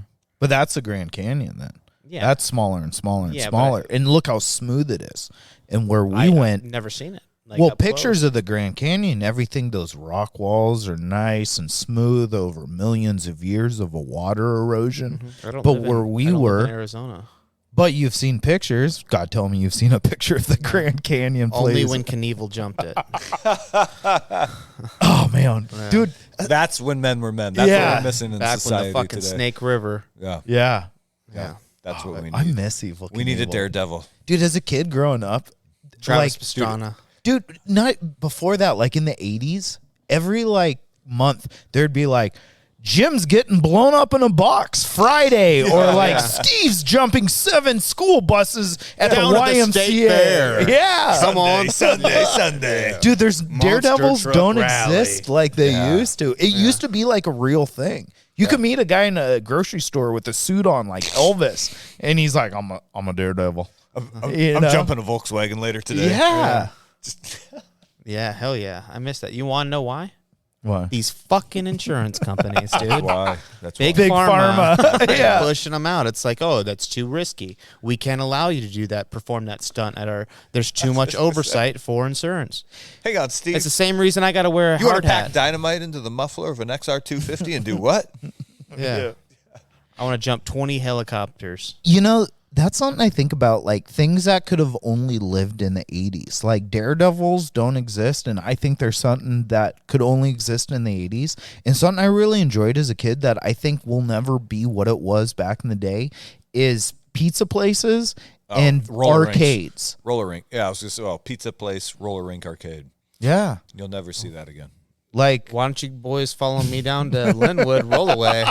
Oh, no, And, are you serious? combine it all. and go play in the arcade and go do some bowling and drinking. There used to be that You know, talk bowling about a goals. birthday party. Is there roller skating? Yeah. Are you fucking... Dude, I just Holy shit. I had showed you another picture. Dude, yeah, I was there probably 2 months ago. Oh, shit. Yeah. One of my buddies' wives was one of the founding members of the Rat City Roller Girls, Oh, yeah. and they called me up and they were like, "Last minute, but you want to go roller skating?" Abso-fucking-lutely, I do. You know? Yeah. All right, well, I stand corrected. Yeah, that's how my dad met his girlfriend. No His shit. current girlfriend, yeah, like 10 years ago. They Roller got skating? my it's so funny. He goes, my parents got divorced, and he goes, well, what was I doing before I met your mom? They met in 8th grade.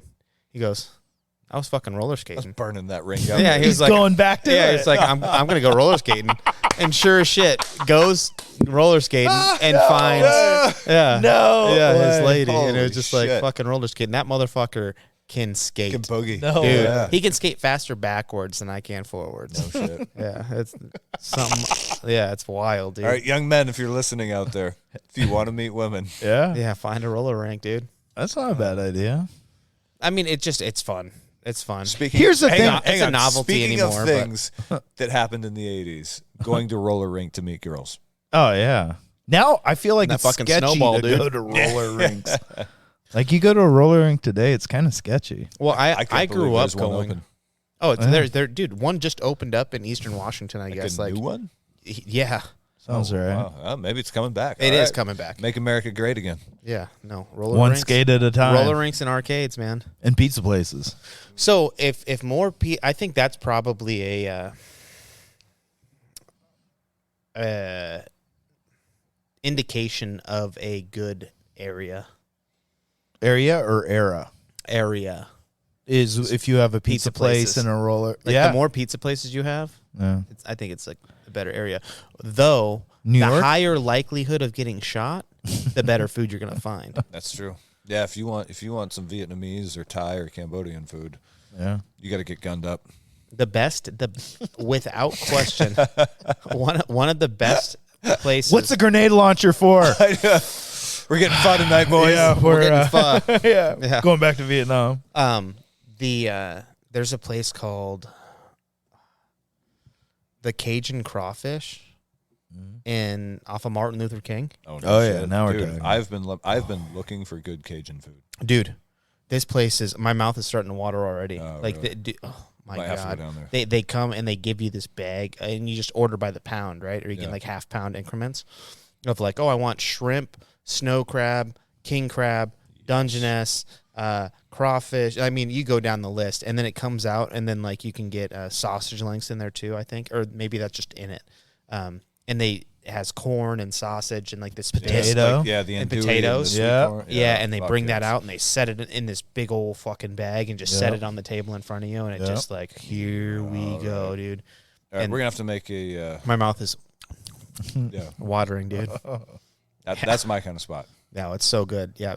Yeah, but those bring your areas, guns. like you say, I had a buddy that lived. It's like you have MLK and Beacon Hill right next to each other. One of them is the richest of rich, and the other is the poorest of poor. But you go down in that MLK area, and it's like, dude, you get good food. There's barbecue restaurants. There's Asian places. There's, like you said, the crawfish. I mean, it's good. You got to strap up, but it's fun. Yeah, worth it. Yeah, dude. Worth it. I'd get shot for that food. That's how good it is. Oh my God! If you know what I'd like to do with all the cooking we were talking about and doing, I really'd like to do a crawfish boil. Yes, That would be fun. Oh, yeah. we should do it out the we'll have to make a Yeah, plan at to the record river. out at the river once or twice, and then we could do some sort of fireside cookout while we're there. Yeah, that'd be awesome. Killer.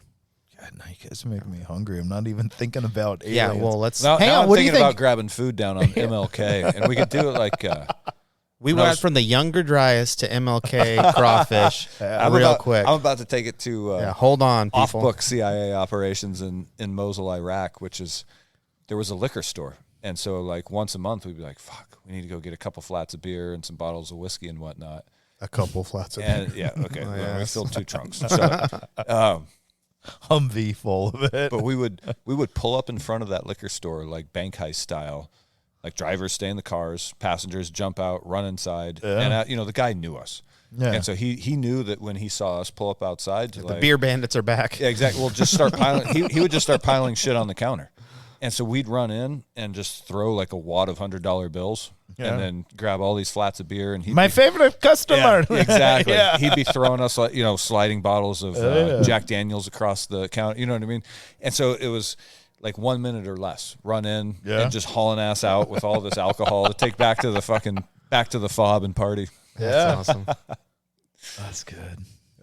Yeah, I mean, what was the furthest place? That's one thing, like Starbucks, Yeah. right? Because I'm just thinking liquor store. Dude, if they pulled up as a tactical unit Fucking into a Starbucks. Starbucks, that would blow you guys my have the mind. Impossible sausage? Oh, if you did it in a How about- Starbucks What here. about alternate milks? Do Well, you have soy milk or maybe almond milk? That's No. one of the only goat milk. That's one thing that like, you go to a liquor store and you get whiskey that's like Jack Daniels is being distributed way the fuck out there. Yeah. Oh, well, it was considered like an expensive import. So it was expensive there because it was an import. It had come from fucking Tennessee. Yeah, I guess that's true. It's a true whiskey. And we'd buy Tuborg beer, which came from Turkey, which was pretty gross. But Budweiser was fucking expensive. What did it taste like? If you could, Kind of like a shitty Heineken. Like, Okay. like a I Holland like lager or Heineken. something. Yeah. Yeah. I like Heineken. I don't like Heineken. I'm a big fan. You're talking. That's a dang it. What was not Vietnamese? Yeah, Dutch Holland, Vietnamese. What the French were in Vietnam. the Khmer Rouge, Cambodian. Okay. Cambodian. My dad's buddy Cambodia. took him. They went down to California, and then he bought a car down there, and they came back up, and they stopped at they were at this restaurant, or they were at this pool at the hotel, and there was another Cambodian guy there, and he was like, "Hey, you know of a place we can go hang out and like get some beers and have a good time," and the guy was like, "Yeah, but is your white buddy here cool?" Oh God. They were like, I mean, because when white guys drink, Yeah. they like want to get in fights and stuff. Is he a cool dude? Like, and my dad, they was like, "Oh yeah, he's cool." And my dad's like, I'm a lover, not a fighter, kind of thing. And then the guy's like, "Are you sure? Like, be cool, be cool." And he's like, "Yeah, no, it's cool." So they end up going to the spot, and I guess like my dad said he walked in, and it was just like nothing but like Cambodian or Vietnamese and Asian people, and he was just like, "Holy shit." And he was like, the record stopped when I walked in, and they all just looked over at me. Yeah. And they had the people that sat them in the very front row of this, like, and it was like a triangle. Yeah. And they took them from the exit and the entrance to the very front, and like this one table, and they're sitting there, and he's like, "Oh fuck, like this is kind of awkward," And he was like, "Everybody is drinking Heineken." Oh. And he was like, it was Heineken, coagulated duck blood, and peanuts. And he was like, that was what people were getting down with. I'm not mad at 2 of the 3. Yeah, and he was like, fuck it. Like, I'm here. I'm going to do this. And he was like, one thing that they did is anytime one person drank, they would cheers.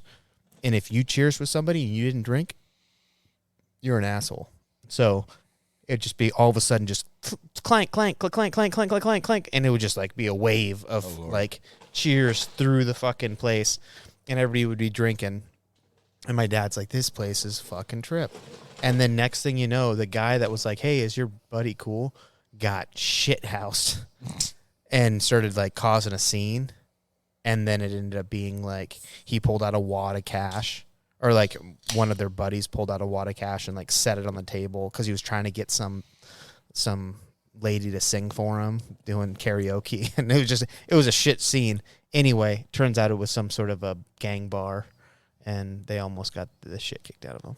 Was this in the U.S.? This was in California. Oh, I was just going to say, there's I worked with a Vietnamese guy on construction sites, and he would come in on like Monday, Tuesday morning with wild stories about being out with all his Vietnamese buddies, doing coke and going to like underground gambling places. And I'm like, I'm picturing it like Saigon during the war or some shit like except somewhere in Seattle, underground kind of speakeasy types around Seattle. Dude, But the stories he would come in with after, it was like, holy shit, that goes on here?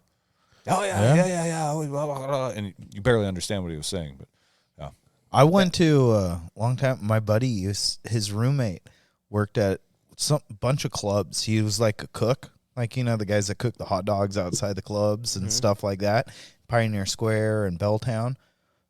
And so he knew everyone. So I went out to Seattle one time with my friend. We went to this place a long time ago called Club Venom. Club Venom. And meet me in Venom. And like everyone ought to go there. Dude, I didn't know it was an Asian club. Nothing against it. I'm like, we're all having a good time. I was the only my buddy and I were the only white guys there. Dude, we were made of pussy repellent. Like, no one would talk to us. Was this I've never just this felt one weekend, racism Mike, more in my life than being there. But like, dude, we were the white guys, and no one wanted anything to do with us. And I remember I went into the bathroom, and there's a bathroom attendant. I had a few beers, I'm not crazy or anything, but I'm just like, dude, what because I didn't know this was an Asian club. I'm like, dude, what's going on here? I can't talk to any of these girls. And this black guy working in the bathroom attendant, he's like, man, you in trouble. Is all he said. It was like, all right. I took a lollipop and left.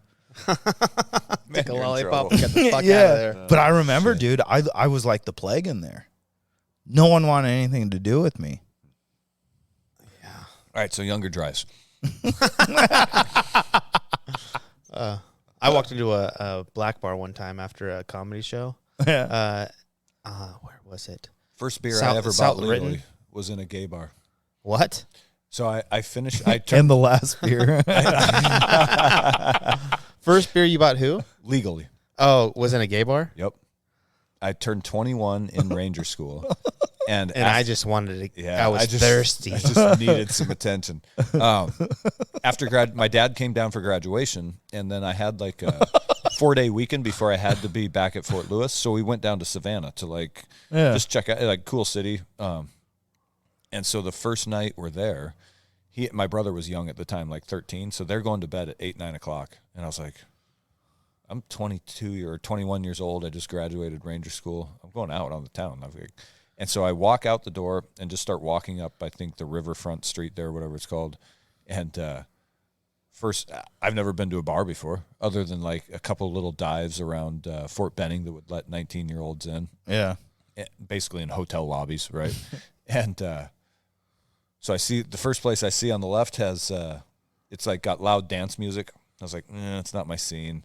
And then like half a block up, it's just kind of like oak bar, pool table, a couple dudes shooting pool. And I was like, oh, seems that nice. Looks a little more my speed. So I walk in. Bet it is. And everybody starts staring at me. And I was like, Jesus, what the fuck? I was like, all right, I'm pretty like 21 years old, just graduated Ranger School. Hard-bodied Tobin.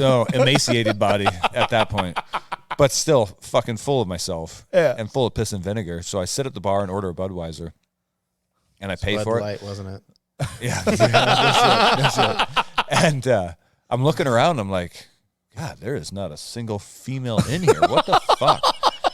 And all of a sudden it hit me, and I was like, oh, shit. And so I just turned around. I put $5 on the bar with like a beer that I'd taken 2 drinks out of and jumped up and hauled ass out of there.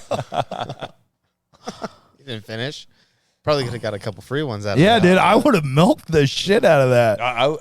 I'd be showing thigh in 3 seconds. Have you ever drank at a gay bar? I've done it a couple times. Yeah. I did karaoke once. Yeah. Whitney Houston. No, I didn't do it. No. I shut that shit down. So I've seen this chick, and she lived on Capitol Hill. I was like early 20s and stuff, and I went over to her house, and we went out and we got food, and it's like, let's just bar hop around town. So we went bar hopping, and she's like, this is a gay bar, but the karaoke's fucking awesome. I'm like, let's do it. And so we go there, and we opened the door, and it was like straight out of a movie. Like Moulin Rouge. Dude, no.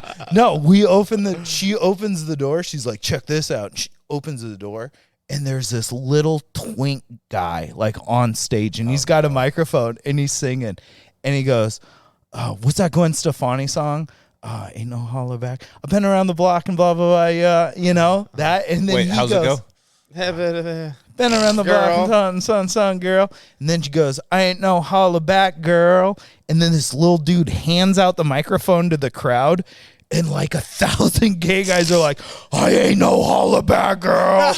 And like the place was rumbling. And she's like, get ready. And it was fucking out of control, man. It was just insane. Guys were partying so hard. Oh, yeah. Jesus. Yeah, they were. Yeah, I How remember. hard? Super hard. Pellaloo hard. Yeah, like, what the hell is that place? Where they have like a bunch of like really nice corn dogs. What? Yeah, there's 7-Eleven? No, they have like really nice corn dogs, like gourmet corn dogs.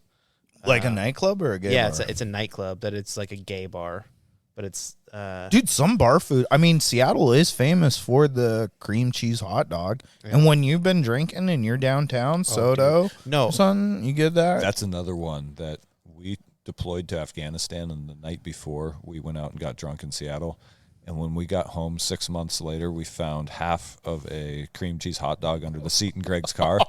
No mold, just like the McDonald's cheeseburger, man. That thing was fucking pristine. Yeah, that's an artifact. Yeah. It's a time relic. Jeez. Yeah, I think that place is called the Unicorn. Is that on Capitol Hill? Yeah. Yes, I've been there. Yeah. Have you ever That's been a gay bar? I mean, every Capitol bar Hill, on dude. Capitol Hill is probably a gay bar. But yeah. The Ivan crew used to roll out to Oscars all the time on Queen Anne. Okay. So Queen Anne is Hedgerow Hill, right? Oh. So that's where all the straight people go. But like that's just a meat market in there. Just trying to get laid. Yeah. But everybody is. It's like, it's like swimming around with a bunch of sharks. Yeah. I don't miss being 25. Peckers. Yeah, it is. It's like I think back about the times of being young and just running, chasing, and it's like, boy, it seems like so much extra effort to imagine being Spent like a lot of energy to be in your 50s though, and like to put that effort into it. You're giving yourself a pep talk in the mirror before you go out. We're not going to go to sleep. Yeah, yeah. We are staying out past 7:30. God damn it! Oh my god, it seems so lame. But I feel like that's like almost a better scene to be into now. You got that, and like you can go to like a wine bar or like a lounge. You know what I mean? Like it feels more cultured, maybe, or there's more wineries around, and the area's getting more affluent. Yeah. But then it goes back to being easy. Is it better to be in a dive bar with some fucking ogre that you're trying to hook up with? Or, or do you want, or are you going to live that simple life with this woman with no problems? She has no calluses. You know how much is firewood this bitch is split, Jordan? Zero. Yeah. So you want a woman of integrity. You want that old divey woman. You don't want your wine bar. You don't want your charcuterie board. You don't want any of that, buddy. No, that's true. Yeah, that's true. Solid point. Yeah, built for longevity, dude. Not enough compression to fuck up. I remember going into Redmond and seeing like these two older ladies. I was like, they're pretty good looking ladies here.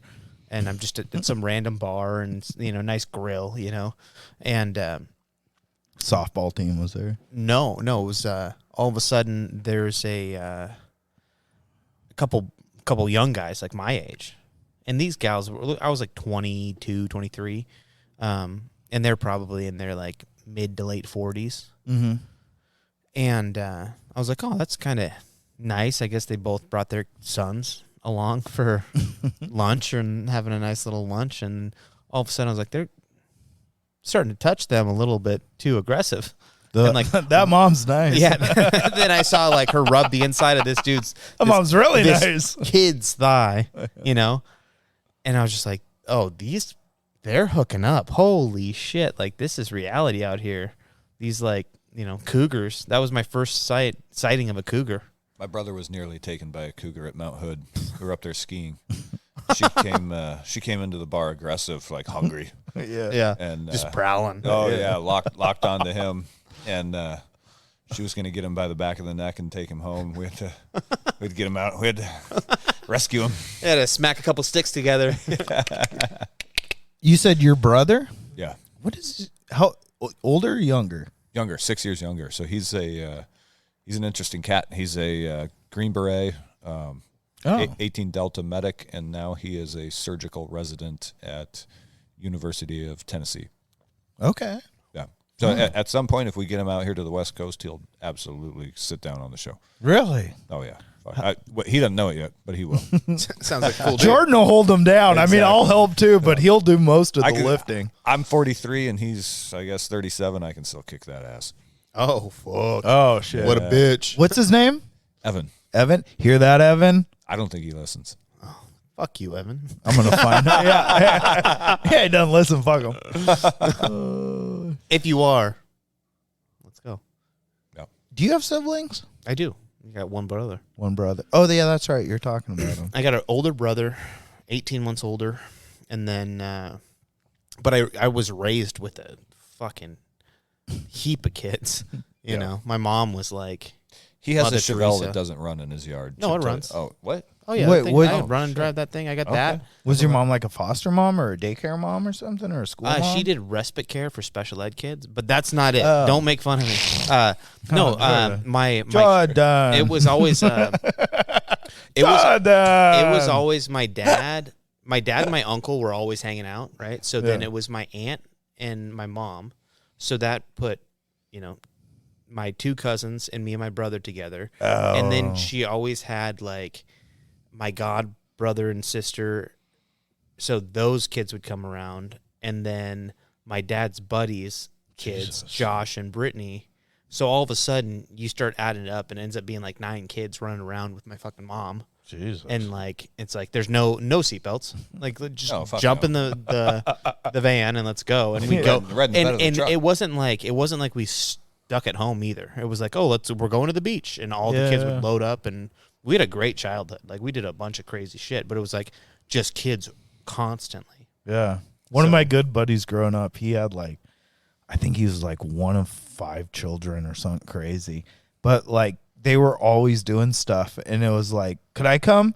And they're like, we don't care. I don't even know how many we have. Just get the fuck in. Yeah. You know, at that point, they're like, everyone in and we're out. You know, let's go. And so like growing up, because I was an only child, so I always gravitated towards friends that had brothers and sisters and like family, because I kind of liked it. That's funny. My dad was a volunteer ski patrolman at Loop Loop on Sundays. So Sundays, it was kind of the same shit. Like, hey, whoever's here, get in the station wagon. We're going skiing. Yeah. So we'd have like fucking 9 kids in the back of the station wagon. All the skis just bungee corded up to the roof. It looked like the Griswolds. Yeah, hell yeah. That was like the golden years of like being American. Yes. Oh, 100%. The 80s and 90s. Just make it happen. Happen. That's what I mean If about what that we're 80s watching is thing. the slide into the fall of America, then the 80s and 90s were the pinnacle. I think, like, I was thinking about it the other day, and there is something special about like Harry and the Hendersons. Yeah. When they're loaded up, they got all their camping gear. They're ripping down the roads in Washington with the station wagon. The Woody. That And Jeep station wagon kind of thing. I thought it was a crossover, wasn't it? I'm Like thinking Griswolds. Griswolds had the Woody with yeah, the yeah, wood yeah. paneling down. But that Jeep has that wood paneling. Do they have a Jeep? Yeah. Okay. I thought it was like a Jeep thing. Either way, they're ripping around, and it's just like deer, and it's just like it's what we see in Washington, but like that kind of thing. That kind of shit's special. Like the carefreeness of it. The carefreeness and like, 'Cause that's I what- remember that as a kid. I remember going Yeah. down. We had all our shit we're going loaded up up. to Crawfish Lake for 3 nights. But there was nobody fuck, there. Yeah, exactly. It was Yeah. like there was so much more room to go to places and just like have an adventure. And it wasn't like you were going to see anybody for the weekend. It was like when you're going camping, we're not going to like a camping KOA. spot where You had like to reserve it a year ahead of time. yeah, there was nothing like that. I don't know that my family ever went and paid for fucking camping anywhere. Like I remember then the one time I think we did actually, we had to fucking beat off that. Whoa. we had to fucking defend ourselves and our food against a shitload of raccoons. Oh, damn. But not beat off a bunch of raccoons. No, They put you right next to a dumpster. Somebody Oh, called dude. PETA. well, no, it was like there was just raccoons everywhere, and we were out on the coast, and there was a little like trail, but the trail was like maybe 6 foot tall, and like there was trees growing all over it, so you kind of had to like duck through there, and like you felt like you were walking through this stuff, and it was like 100 yards, and then you'd come out and it was the beach, and you grab some like beech wood and bring it back up and throw it on the fire.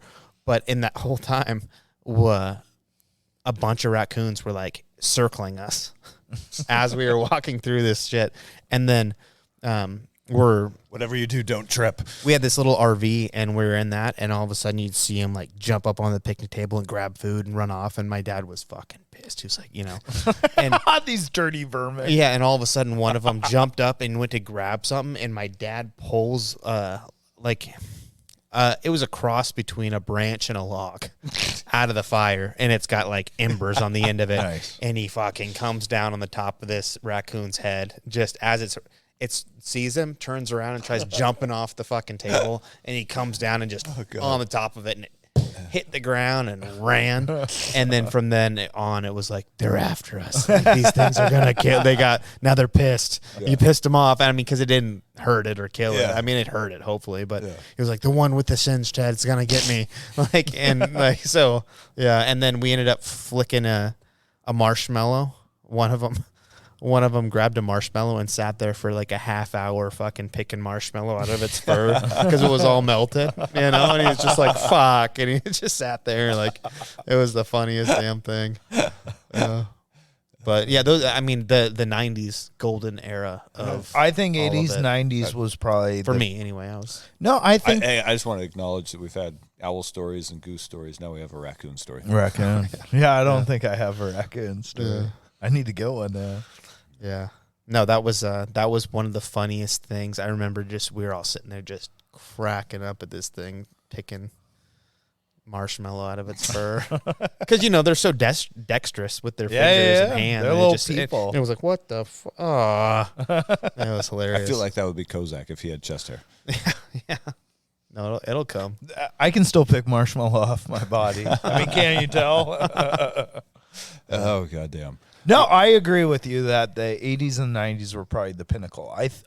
One might argue that maybe even the 80s were the height. I mean, we were coming off the gas crisis of the 70s, but the 80s into the 90s, I think free love finally finished in the 80s, because that's kind of when AIDS started, and things maybe with the crack epidemic started to turn a little bit with society breaking down. But I think that 80s time period, and maybe I'm nostalgic. We're all nostalgic because we are from that time era, and maybe everyone says that. When I was a kid, it was the best. I've talked to my mom about it. She says the same thing. She says the 90s were the peak. Yeah. Yeah. I mean, everyone's getting VCRs. And you know what's actually wild is that was Bill Clinton as president, and as much as like he's tied into like sort of the globalist agenda, his platform is one that I would support today, where it was like downsize the military, pull us back out of all these wars. Well, I guess the one world trade stuff I don't agree with, but our national budget, he got into the black instead of the red. He balanced the budget, and it's like for holy once. Shit. Could someone please fucking downsize the military, pull us out of all these wars, and balance the budget? That would be great.